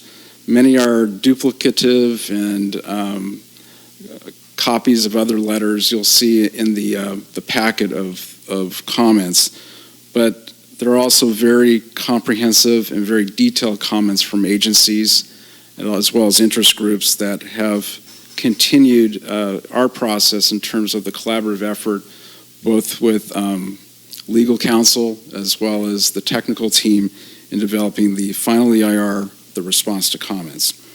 Our goal is to get the final EIR presented in the next few months. We will still continue our back and forth process with staff to get to a very complete document for presentation for certification to this board. I've done this with the district for many, many years, and I take great pride in what we do for the district. When the district says jump, we say how high. And that was the spirit of how we've reached this point, and we need to become whole in terms of our financial aspect of the program. The financial does present a flexibility aspect in terms of our costs incurred, but also a projected range in terms of the response to comments once we get there. And so that's what you'll see in the time and materials and the range in terms of the costs. For meeting time and coordination, we are recommending time and materials will get authorized by the district to attend meetings. So we want the district to be able to monitor that. We don't want to just reach out and say, this is how much for meetings, when we really don't know the extent of how much we'd use from that line item. So that's in summary. I'm available for questions or any discussion on what I just mentioned. Board discussion or questions? Director Farmer. Mr. LaJoy, thanks so much for coming up here. If this had been a week ago, the weather wouldn't have been quite as nice, so consider yourself very fortunate. I just want to ask you a couple of questions. You were talking about in completing, or let's say redoing the EIR, that you wanted this to be very comprehensive and that it was important to be in compliance with the California Environmental Quality Act. Yet, I have a feeling that a number of the comments that you got that were extensive from various agencies addressed environmental issues that were flawed in the initial EIR. So I'm just wondering, you say now it's important to be in compliance and have this comprehensive analysis, and I'm just wondering why that didn't happen with the first EIR that therefore required all of these comments from various regulatory agencies, state and federal, with regard to environmental issues. Is that a fair question to ask? It's a fair question. I understand generally where you're going with that. Again, I've done this for many years. Whenever there's a potentially controversial or contentious project, there undoubtedly will be a comment process. Part of our due diligence is to vet those questions, those comments, and to properly articulate the responses. For the most part, we are responding to comments where the information is already there in the draft EIR, and to further clarify the points. I have never been a part of a more comprehensive, one other project in El Segundo, I take this back, never been part of a more comprehensive analysis on a project level than what is presented here. So undoubtedly there is the potential for clarification, questions. The level of detail is there, the range of alternatives is there, and I would expect that level of feedback from the agencies and the commenters to further clarify the analysis. And this is a common practice in this common level of effort in this practice in terms of public review process and comments from agencies and the public to clarify and either reiterate points or elaborate on points. I'd like to say we hit a home run every time, and we mostly do, but then there is this process, and that's part of the collaboration and public process when you release a 45-day review document. So we're still in the midst of doing the work, so we will be in a better position to present those findings to you as part of the final EIR. And I would also say that if there is a substantial gap of information or new information resulting in information that conflicts with the findings or presents new findings, there is the possibility of further public review as far as a recirculation document. We haven't reached that conclusion yet on whether that will be necessary, but again, we're in the midst of that analysis. So I realize that the first document cost this community $1.8 million. Do you have any kind of timeline as to when you feel you'll have the final, results of the revised EIR, and approximately how much this is going to once again cost this community? I can't speak to costs. I can, as far as the community, the project, I'm focused on obligations to the district in terms of environmental analysis. So numbers on as far as 1.8, I can't speak to that. What I can speak to you in regards to scheduling and presenting the final EIR, I'm anxious to get this thing done. The public review process on the draft EIR was August, September. We want to get this back before the community fairly soon. We're working with staff on precise timing in the next couple months.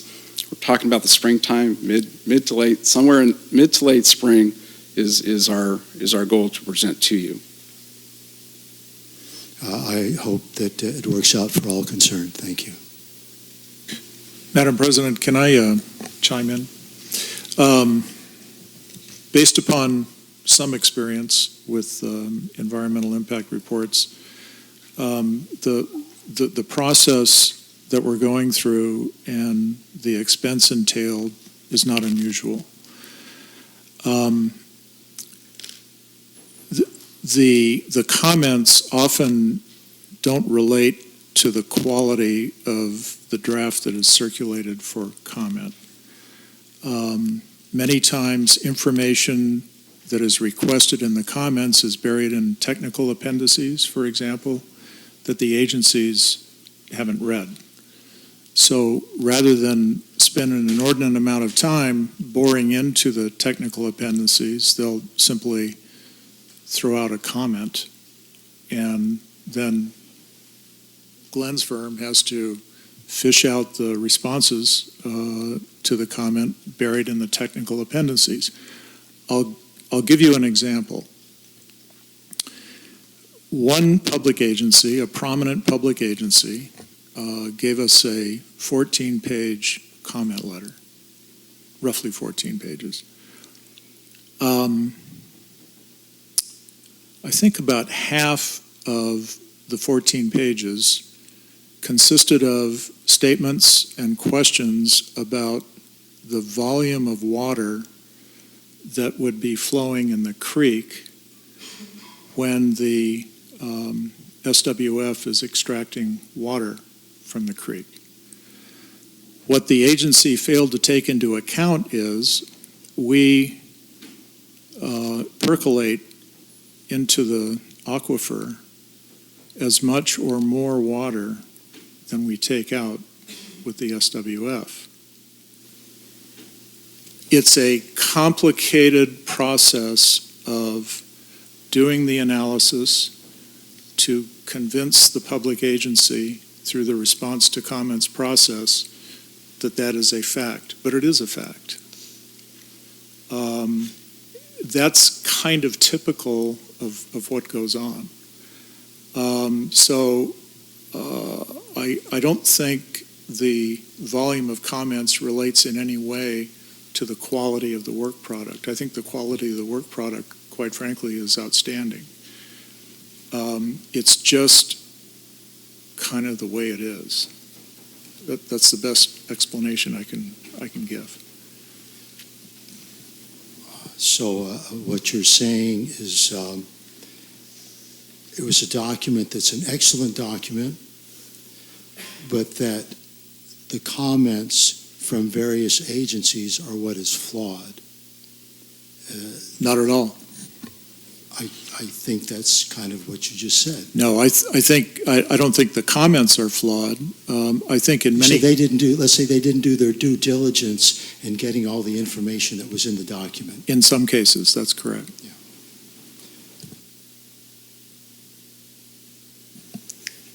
Director Berenger, did you have? I was just going to reply a little bit to a comment that was made earlier. This consultant isn't one guy, it's a whole bunch of people, and it's not like hiring a consultant and having him run with it. We're hiring a consultant that deals with this issue for many years. They have staff that are focused on certain nuances and certain studies and certain other things. So I just wanted to make a general comment. We have been working with Michael Baker International for a long time. They know our situation. They're the right consultant for this, I think, because they do have a lot of background information in-house, and I think they're doing a great job. I would question here that it looks like there's a contingency that we may not have to spend, and I hope we don't. Madam President, if I can, I'd like to add one more comment. What the California Environmental Quality Act requires is that the agency that is the project proponent commission an EIR that assesses all of the potential environmental impacts associated with the project. And so there's a checklist, and you go through it, and some environmental impacts are insignificant, others are very significant. Each public agency has its own sort of narrow focus. So the public agency may think that there's an environmental impact associated with the project when it's already been determined that there's not. But the way the process works, there's a comment made, so the public agency proponent of the project through the EIR has to respond with an analysis to determine to a fare thee well that there is no impact associated with the issue raised by the other public agency. That happens all the time. And we've got instances of that with our particular EIR. I'm not condemning the other public agencies. They do their job. CEQA requires that we do our job. CEQA requires that we have an adequate EIR. I'm very confident that we'll have an adequate EIR. But it's a process that we have to go through to get to the end of the line so that our EIR is adequate and certifiable. Director Thompson? Yeah, excuse me, sorry. Yeah, Director Sanders has been very much involved with this over the last year, and he has had very hands-on involvement with the project and with the EIR. And so I'm comfortable that if he says that this is something that we need to do, that I would support it. Did you have something further, Director Farmer? I guess I'm just going to be redundant and say Director Sanders says he's very confident that we'll have an excellent document. But I think he just said a few minutes ago that we had an excellent document with the first one, and the only reason we're really having any problems is because of these agencies that are the problem. I believe that's that's what I'm hearing, and it's very disappointing to me that that's the way it's being observed. Well, Madam President, if I may, Director Farmer, I'm sorry if you misunderstood. I did not mean to demean any other public agency. I just tried to provide an explanation about how the process works. They do their job, we do our job. When we do our job, we have to make sure that we cross every T and dot every I, and there is sometimes a considerable expense associated with doing that. Well, there's the rub right there. And you talk about the process like it's, a few words out of the dictionary. What it is, it's dollars out of the pockets of the ratepayers of this community that have already are in debt for, $13 million. But then again, the cost of whatever, as this facility goes on and on and on and drains the financial energy of this community. If I might If observe, I'm getting a little off track, my apologies, but Yeah, I think this is what's concerning the members of this community. if I might observe that one of the purposes for a CEQA document like an EIR or mitigated negative declaration is to give the decision makers, i.e. us, an idea of what the environmental impacts of a project may be. We are doing this on a project that is built, but we do need to know what the impacts are so that we can mitigate them. And things like changing the brine pond so that the design is better and less environmentally difficult or expensive, whatever that it turns out to be, it seems to me, is worth the expense to ensure that the project ends up being the best of what we can get. The additional money bothers me a lot too.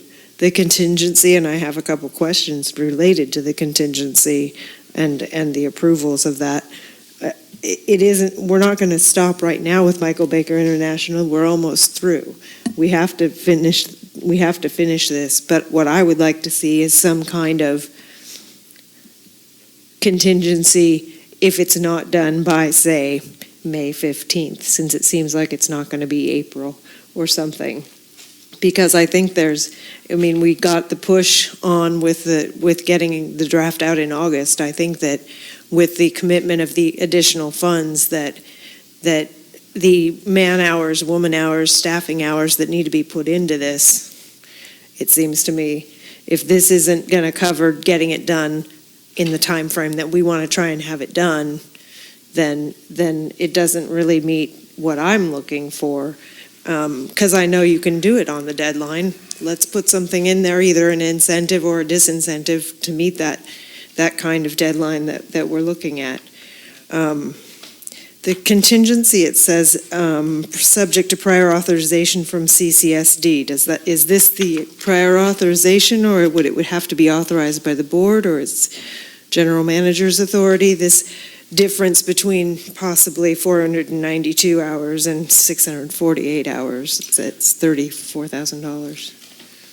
I can't speak for Glenn, but we early on in this dialogue with Mr. LaJoy, I expressed the sensitivity relating to additional cost, and therefore we came up with an agreement that it's called contingency based, where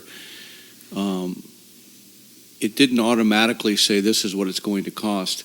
What we'll do is we'll work with MBI, and we'll try to reduce the amount of correspondence, and we'll do that by periodic meetings and emails back and forth. But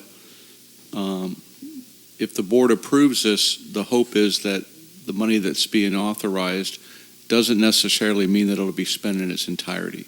And I think that has a lot to do with staff working closely with the EIR committee and Glenn LaJoy. But as Glenn said, our meetings are very structured. They're very concise. There's an agenda posted. We have assignments, and sometimes, frankly, we have a meeting coming up this Wednesday because of all the staff time related to the NOVs. We may not have held up our end of the deal as far as me and Bob goes. And so it's shifting priorities. And so in all fairness to Glenn and Rita and MBI,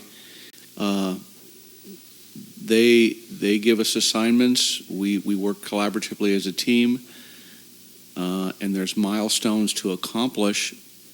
But sometimes we as staff fall a little short, to be honest with you, in providing them the information in a timely manner.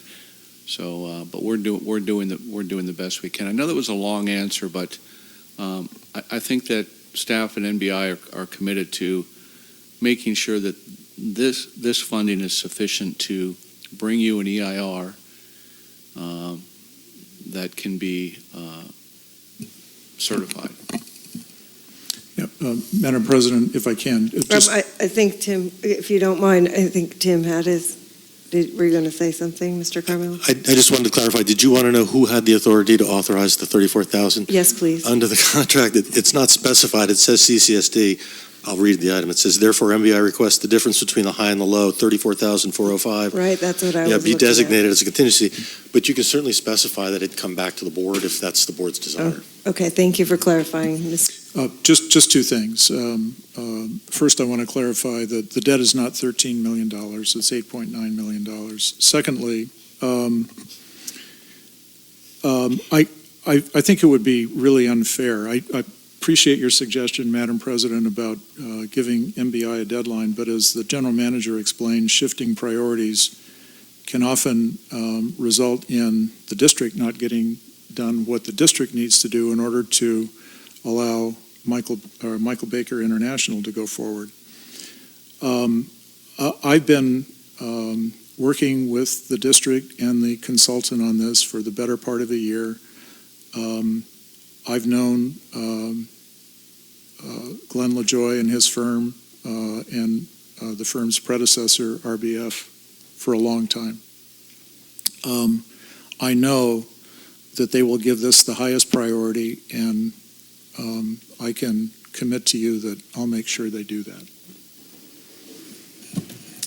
History says that you will. So I'm ready for a motion unless there's other questions.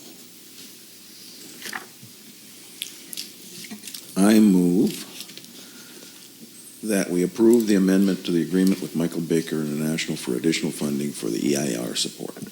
Second. Don't everybody second all at once. Mr. Sanders, second. Let's have a roll call vote. Director Berenger? Aye. Director Sanders? Aye. Director Thompson? Aye. Director Farmer? No. President Rice? Aye. Thank you. Thank you for coming up.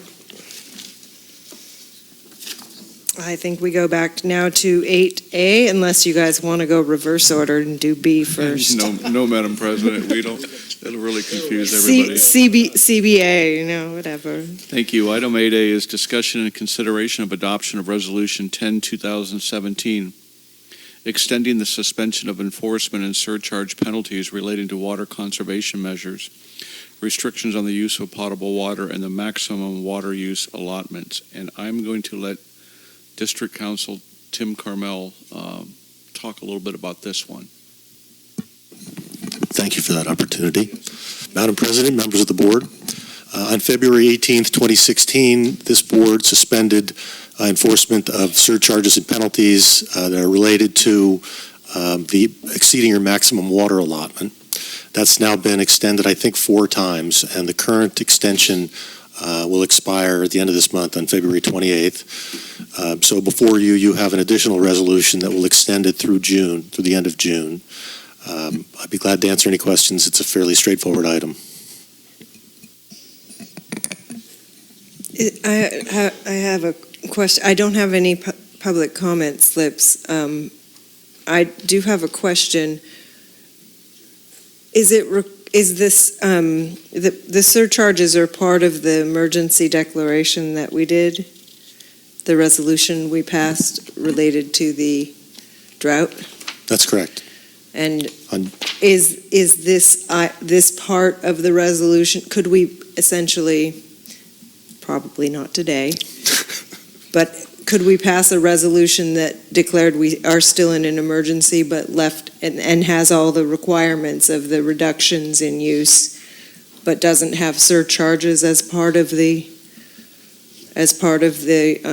conditions of that emergency, so that we wouldn't have to review this, and then if we needed to impose surcharges because for some reason we're in a drought still, which moderate still, but so that's kind of my question. Can we revisit the original declaration and have it not include surcharges or make a new one or something along that line? Yes, we could do that, but you're right. The description that's in the agenda today would not allow you to do that. Director Berenger? This is not, I understand, having to do with the Stage 3 emergency. This is just the restrictions that are on the Stage 3 emergency. And if we were to address the Stage 3 emergency in a future agenda item, this would become moot. Is that correct? You mean if you eliminated the Stage 3? Yes. Yes. Okay. And also, I'm suggesting that we, just as a suggestion, that we suspend the penalties indefinitely. Then we won't have to come back 3 months from now and deal with that. That's my suggestion. That's kind of why I suggested maybe a new resolution, but I hear what you're saying. I mean, if we're going to continue to suspend them, it's hard, but we are still requiring folks to voluntarily comply with the 50 gallons per person per day and all of the other restrictions that we have in place. It seems cleaner to me if we, instead of continuing to suspend part of a resolution to do a new one. And I understand we can't do that today, and because they end, because surcharges would go into effect again March 1st if we don't suspend them right now. But maybe that's something we need to be looking at. Director Sanders? Yeah, Madam President, if we were to suspend the surcharges indefinitely, or even adopt the resolution as proposed, keep in mind that we still have in our ordinances a waste of water penalty provision that can escalate up to $1,000. It's not cheap. So it's not as if we're left without any kind of punitive action that can be taken in the event somebody is truly wasting water. And I agree with that. I just think at a certain point, how many times are you going to erase and put it back in and erase? And I mean, it seems to me it might be cleaner. And so maybe that would be something we could do as part of direction to staff going forward, that we do something like that. This one recommends suspension of surcharges until June 30th. June 30th. And my recommendation would be to say suspension of surcharges until, or indefinitely, if that can be done today. It can be done. It'll require us to come back when we want those surcharges to be in place and take appropriate action. Rather than 2 months from now having us do it again, you'll come back when it's ready and just put them back in. Sure. That's my suggestion. In fact, I so move that we, okay, well, I can move. He can make the motion and we can have discussion. Adopt Resolution 10, 2017, extending the suspension of enforcement of surcharge penalties related to the water conservation measures, restrictions on use of potable water, and maximum water use allotments indefinitely. And just to clarify, we would modify Section 1 of the resolution so that we'd strike through June 30th, 2017 and say suspended indefinitely. So moved. Second the motion. Okay, discussion. Mr. Director Farmer. Thank you. Thank you, President Rice. So normally when we look under fiscal impacts, one of two things is happening. It's either there's no fiscal impact and we all rejoice, or it's going to cost the district and the ratepayers more money.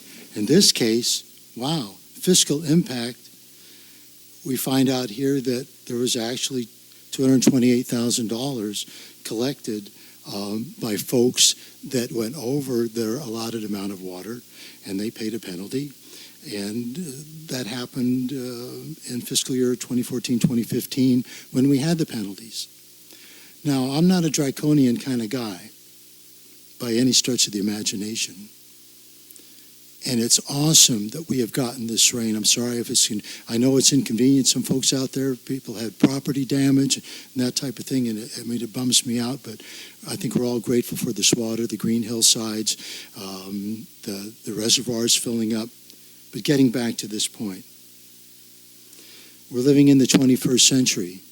As we know, what's going to be happening is we may be flooding one year, we may be in drought the next year. But the bottom line is our behaviors need to remain constant no matter what the weather is. And I think it's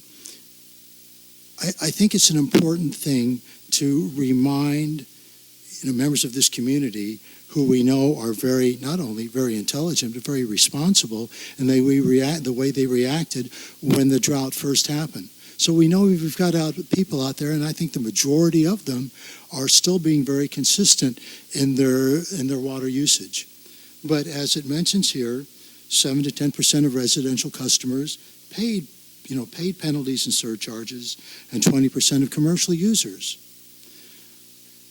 Like I said, I don't want to beat up on people, but if people are not being responsible in their water usage, they should pay a penalty. I mean, not only should they pay a penalty, but if this monies therefore are available to us, a cash-strapped district, I don't understand why we don't put the penalties and surcharges back into place for the reasons that I just mentioned. And I think first, let's put it this way. We have a number of expenditures on the horizon here. I think it's inconsistent for us to say we have money that has to be spent, and yet we're not collecting monies from people that are not being responsible. It just doesn't make any sense to me. Thank you. I'm going to have, I can't support the motion as made where it is suspended indefinitely. I think it's a good idea to review it in maybe not June, maybe July. And at that point, we can have a resolution brought forward that has all of the restrictions that are required and not have surcharges in it. So then we're not doing a thing indefinitely. We've got a very clean intention of what the district policy actually is. Because suspending the surcharges, as Director Farmer was saying, in a situation where the folks that are the offenders are not being responsible, are causing us to have to try and get more water so that we can provide the water that people are demanding. So I don't think that it's out of line to ask those folks to pay surcharges, or we should not act like we have surcharges, and we should have this voluntary compliance, which almost the entire town is complying. So it's not like, it's a lot of money, but it's not from very many customers. So I think that I can't support it as an indefinite suspension. It doesn't make sense to me to not just have a clean copy when we come back in July, when we'll know more what the late rain is and if we're going to need to really enforce some things. President Rice, could I ask you, do you support the item as it exists right now?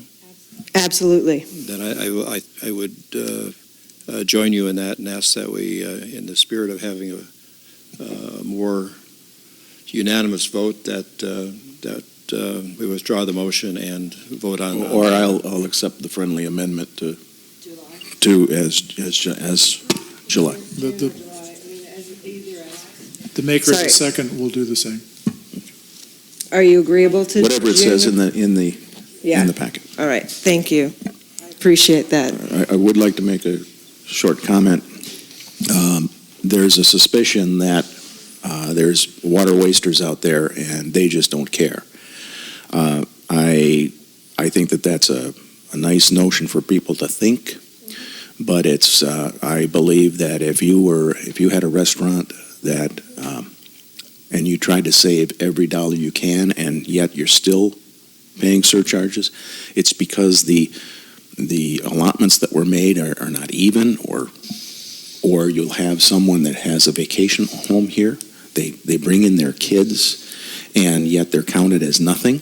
And to count people as giving them an allocation of zero, and they took showers, it means that the allocations weren't evenly granted, and to put surcharges on people that are saving as much as they can, but yet were allocated inappropriately is really what's happening. So. Which speaks to us needing to revise those policies about how allocations are made. Yeah, I think Director Behringer hit one of the nails directly on the head. The allocation system, it's Rube Goldberg in its design, and it's been it just needs a serious overhaul, and therein Agreed. lies a big part of the problem. Number two, Director Farmer, you made mention of treating everybody equally. So what do you do with a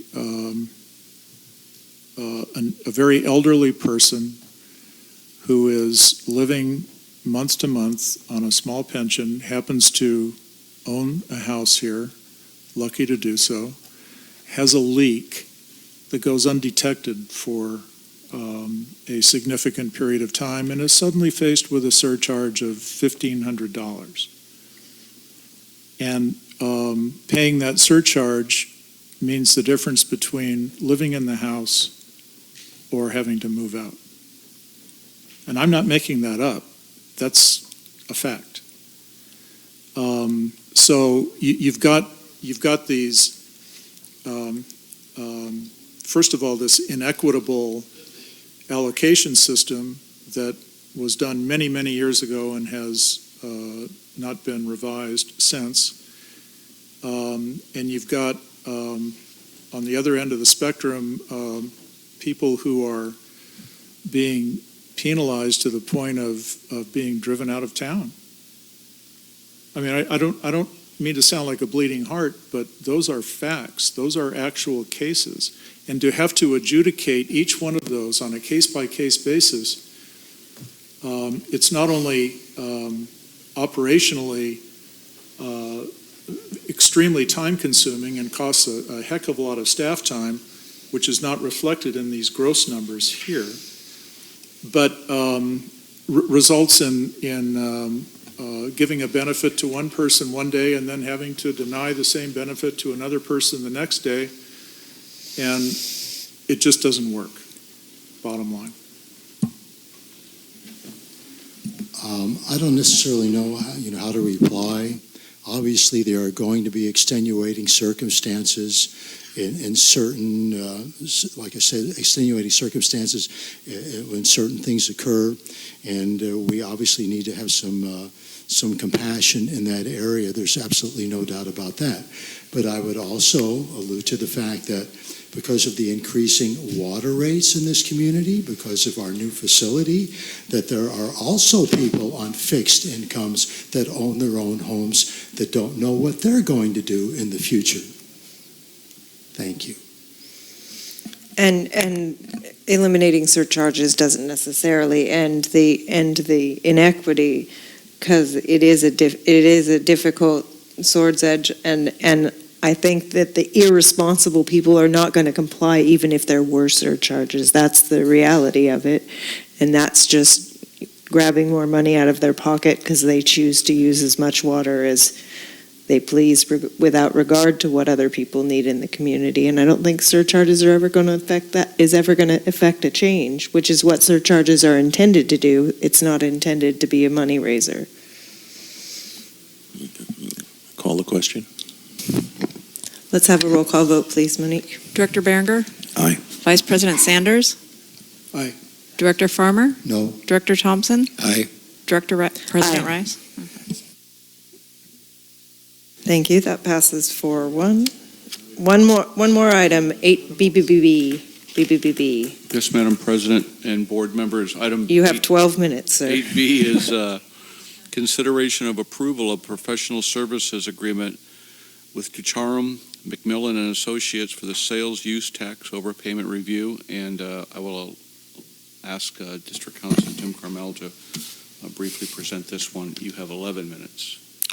Thank you, General Manager Gruber. Madam President, members of the board, I can do this in 3. We were contacted by Ducharme, McMillan and Associates to pursue a refund of sales and use taxes paid by CDM constructors when they built the sustainable water facility. They have a contingency fee contract that they utilize that recovers 35% of the amount of the refund. It's this whole concept is fairly new, and we did have, by the way, the amount involved we don't know.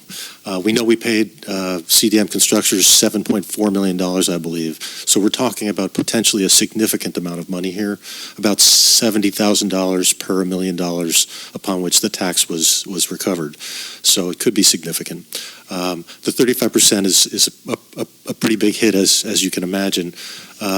I did talk about this briefly at the break with Mr. Flores, who has some knowledge of the process and has actually spoken to the people involved in developing this process, and indicates it's fairly complicated, but he felt that there was an opportunity for us to recover this directly, although that's certainly not guaranteed. It seems as though it would be worth exploring and perhaps continuing this for a month, so he can come back and we can communicate over the course of the month and see if it's possible that we could just do this without the middleman. Again, that 35% could be a real hit.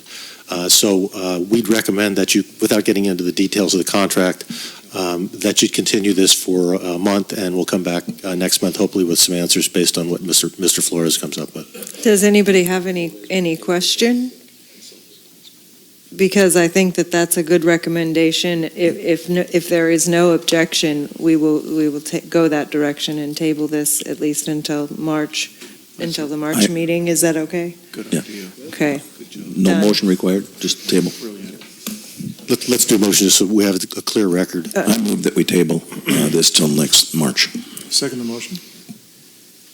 Roll call vote, please. Discussion?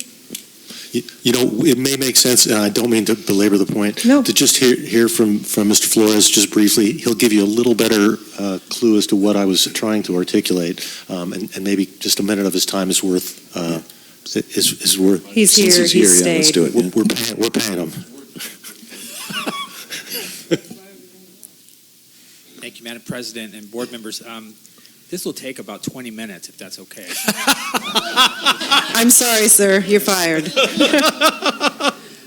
No, I think this has gone full circle. So President Rice had a conversation, I think rightfully so, with the person that can help guide us through that. That call, if I could just say, is tomorrow morning. So maybe, Tim, if you could join me on the call, if you're available, we can get your answer very quickly to see if this is easier than hiring someone. And then I think, as you mentioned, Madam Chair, if that's the case, and it's whether staff has capacity to do it, then we go to the next round. But I think maybe tomorrow, Mr. Gruber or Ms. Carmel or both could join me on the call at 11 o'clock. I will send a conference call number, and we will just get that answer directly. Okay. That's agreeable. This is a Board of Equalization issue, correct? Yes. Yes. Yeah, I mean, they've got some bizarre rules. Yes, they do. Yeah, I think it's just a question of let's figure out. Well, I think with 3 people listening to it, I think we'll get a sense of whether it's too complicated or not. Yeah. Me listening to it may sound simple, but getting down to the staff level might sound quite complex. But at least if all 3 of us are on, we can at least get some sense. It would be a way you could bring us some money. Yes, correct. Absolutely. That absolutely. So 11 o'clock, we'll report back to the board how that goes. Okay. Okay, so thank you. I think that's okay. Thank you very much. Thank you very much. All right, we're up to future agenda items. I think we still have the motion to. Did you text me? Oh, did we do the vote? I interrupted you. Yeah. Okay. We haven't done the vote. We should vote then. Please, Monique, roll call. Director Berenger? Aye. Vice President Sanders?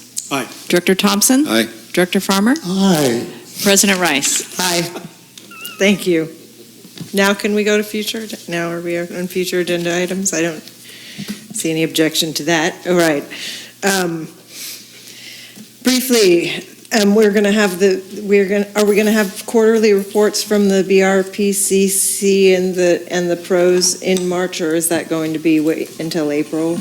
No, we have, for future agenda items, currently we have the BRP, Build Out Reduction Program, and then we have FFRP on the agenda, right? And I haven't checked with pros yet, but Okay. I can have, you know what'd be nice is just to have them all. So what happens if you start, dividing? Right. It gets really difficult to track. So I'll reach out to Joella, the Executive Director of FFRP. Okay. Steve Niffen has already agreed, and then Ted Ziegler from BRP has already agreed. So, yeah, exactly. It's going to be. My recommendation would be if we're going to have quarterly reports, unless after that point we do them one a month, so we're not. It's the same thing. If you do one a month, you're going to have January pros, February BRP, in the kind of rotation. But we can, to start that process, we need to get them all here in March, Madam President. Okay.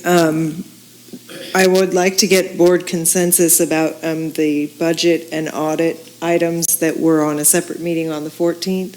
If the consensus is that it would be okay that we have a meeting that is just those 2 things as it was scheduled for in February. I was going to suggest that. Yeah, I think that's very wise. So maybe we can do it on the 14th. I don't know what the calendar looks like, but can we pick a date that's not in agenda prep week for the March meeting, hopefully. Madam President, I'm on vacation that week, but I can Tuesday. Whatever works. I mean, I can make it work, or we can have it in the first part of. I need to spend some time with Patrick on, when he comes back to work on some of the things that were adopted today, but also the reclassification of Carolyn's position, and then also an additional additional water operator. So, Could we do it in the week of the 6th, which would be not next week, but the week after that? I'll be in Sacramento, traveling to Sacramento. Oh, that's on the right. You 6th. said 6, 7, 8. But I mean, we can work it out. I mean, whatever we need to work out. How are folks on the 9th? Are you I'm concerned fine about on the 9th. I think the 9th would work. 9th That's a is good. Thursday. Does the 9th work for you? 9th works? Great. Well, Haley, can Haley sit in? Does the 9th work for you? The 9th works for me. I guess I'll have to make it work for me. Yeah, I mean, she's going to be at training, but we can have Haley, right? Sure. I mean, can Haley handle minutes? Yeah, she does BRP, so. Time, Yeah, can we okay. do an afternoon, like 3, or do we want to do 12:30 or 4, 5? I kind of like 3 because then we have, if we have, that's true. Okay, so pending checking on that, 3 o'clock, March 9th. tentative right now. yeah. Tentatively pending availability of the vet hall. Is that Right. okay with everybody? Right, And then we can move Patrick, it, yeah. and we can move it during the day too. If Right. the hall's busy at 3, we could do it at 12:30 or something Patrick like will be back. Patrick will be back Monday. So. Okay. Great. If I could just make a comment. Yes, please. I believe Friends of the Fiscalini Ranch meet that evening. At 6. I would just want to make sure that this meeting ended before their meeting starts, since I need to attend that. I sure hope that 3 Sure. hours is enough for It the starts- audit and the, Farmer their meeting starts at 6, 6. correct? 6, yeah. Yeah, I think 3 hours should be sufficient. We'll budget our time. Yeah. budget our time. I was going to suggest that we have an agenda item, perhaps even on the 9th, that lifts the stage 3 emergency, but if not, I'll suggest that on the 9th for the 23rd. That's just hopefully the governor is. We are going to have a report that, and the DWR did say they're going to continue the mandatory restrictions until at least September. And we haven't seen the lifting, but I think that what we had decided last month, correct me if I'm wrong, is that the general manager would bring it back what the status is on the drought. Right. And whether or not, so that's coming back every month in his report. We could, there is a middle ground. We could Please. consider stage 1 or stage 2 as Oh. opposed to stage 3. Indeed, and that would solve You know, some that other does kind of issues, solve the too. problem a little bit. And I'm particularly sensitive about a couple of folks that can't connect, Okay. while we're sitting here.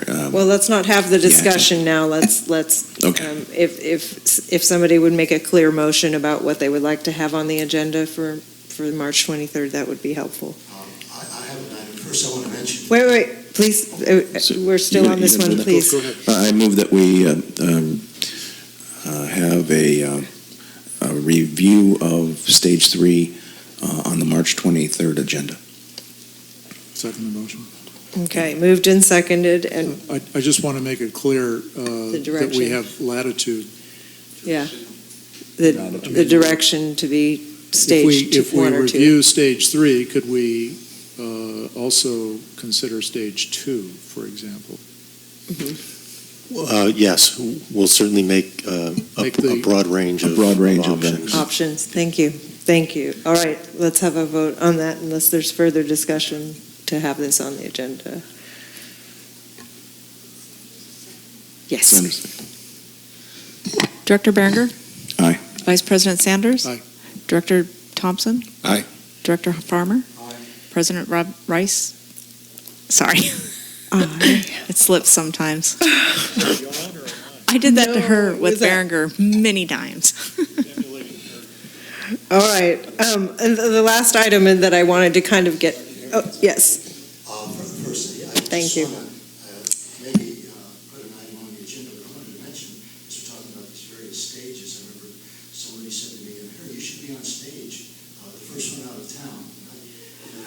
was getting this compliment. Maybe it's like, How many years ago was that? I think third grade, something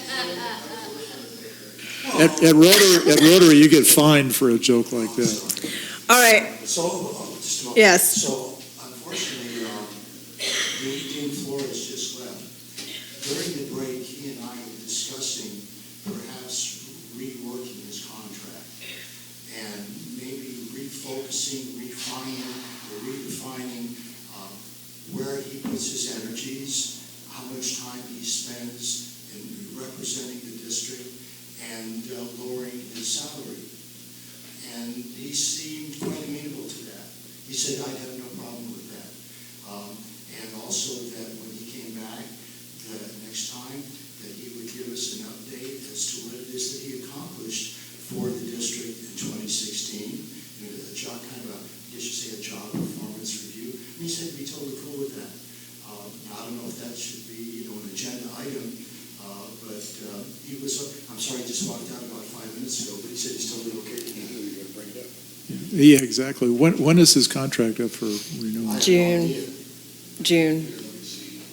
Or April. I can't remember, June or It April. might be April. I mean, Director Farmer might, you can see where I'm going. I mean, maybe we'll have a chance to revisit that really soon as a matter of course, because his contract's going to be up. And a matter of forming the budget for next year. Yeah, and as I said, he had no problem with us, how could you say it, reducing his salary over 50%, but still keeping him on board to do the most important work that's on his, Indeed. Grant funding, for example. Yeah, my recollection is it's fairly soon that his contract comes up. Well, he thinks it's June 30th. Yeah, it is. Is it? June 30th. Okay, 3 months. So that, would it be acceptable to have that during our discussions on budget, or do you want to have it come back sooner than that? Shouldn't we ask, oh, no, I'm sorry, go ahead. No, I think that there's always an opportunity to have a discussion, and I think the budget discussion makes good sense. And if we agree that it's in the next contract or even prior to the next contract, it's just a discussion item. I think it's be worth doing. So I'm still confused about what are we gonna have this on the next agenda? Have staff or bring during, something back. During budget? Have staff bring something back? Right. During the budget. During the budget During meeting. the budget meeting, okay. Is that acceptable? All right. Two other things. One, I would like to put correspondence policy on the agenda. It does not have to be March, because March will get loaded up already. I know that we already have a lot of things, but I think as president and somebody who signs a lot of things with my name, even though everybody's name is on it, I think it's important when something comes to the district that's either CC'd to the board or to the general manager that we get a copy of it, because it's that communication thing. And so I'd like to see a correspondence policy put into place that's onerous, but that actually provides for us to have knowledge of things at the same time that the general manager would be receiving. I think that'd be a good topic for the executive committee to discuss with the hash general something. manager. Okay, we can hash something out, and then, okay, good. And then the last thing is we did not get a chance last year to evaluate the general manager, and I would like to have a chance to do that, because I think it's important, especially now when he's showing he's doing a great job with all of the issues from the regional board. I think it's a good idea, but I'm only one, and so I wanted to get a consensus from the board if they would like to have a discussion on an evaluation of the general manager. He's supposed to get one a year, and we didn't do one last year. Well, I guess my question would be, and we also need to do an evaluation of legal counsel. And so if it is due at this point, then I think we should proceed with it. I mean, I'm not sure. I don't remember when the last time was we did it, but if it's time to do it, then let's proceed. We usually do it in June-ish. Two questions. First, when is the general manager's contract up for renewal? Is it in June? It's an evergreen contract, and the evaluation stipulates June. June. Okay. Second question, would it make more sense to wait until we see what the results are of this process we're going through with the Regional Water Quality Control Board?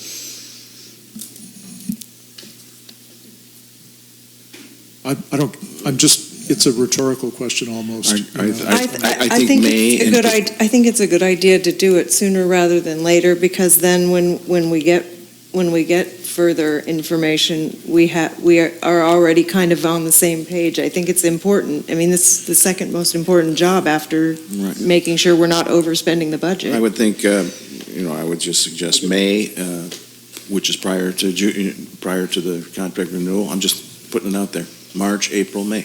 I don't know. Just throwing it out there. I think we'd have more things settled by then. I don't need to have things settled. I just want to get on the same page with the people that I'm working with, that we all know what's happening. That's kind of where I'm at, is I'd like to have that discussion about how the other board members are feeling about our general manager. I mean, I don't think that that's a big deal. This is not about doing anything other than evaluating.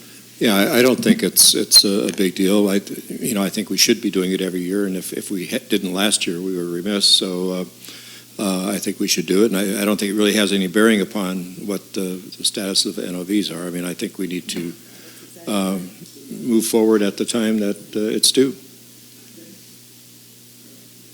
Thank you. That helps me out a ton to get that information. I think, unless there's anything else, we are adjourned. Next meeting is at 4 on March 23rd. Not the next. The regular board meeting is a 4:00 meeting. Monique has indicated that there was a motion left on the table with regard to the stage 3, that there was never actually a vote. There wasn't? Well, I think there was, but she's telling me there wasn't. Okay. I think there was. What was the vote? Unanimous. It was unanimous. Yes. Everybody voted yes. Harry went, yes. Harry voted yes. Huh? Yeah, unanimous. Thank you. All right. We are adjourned. Smell the popcorn. You're charging.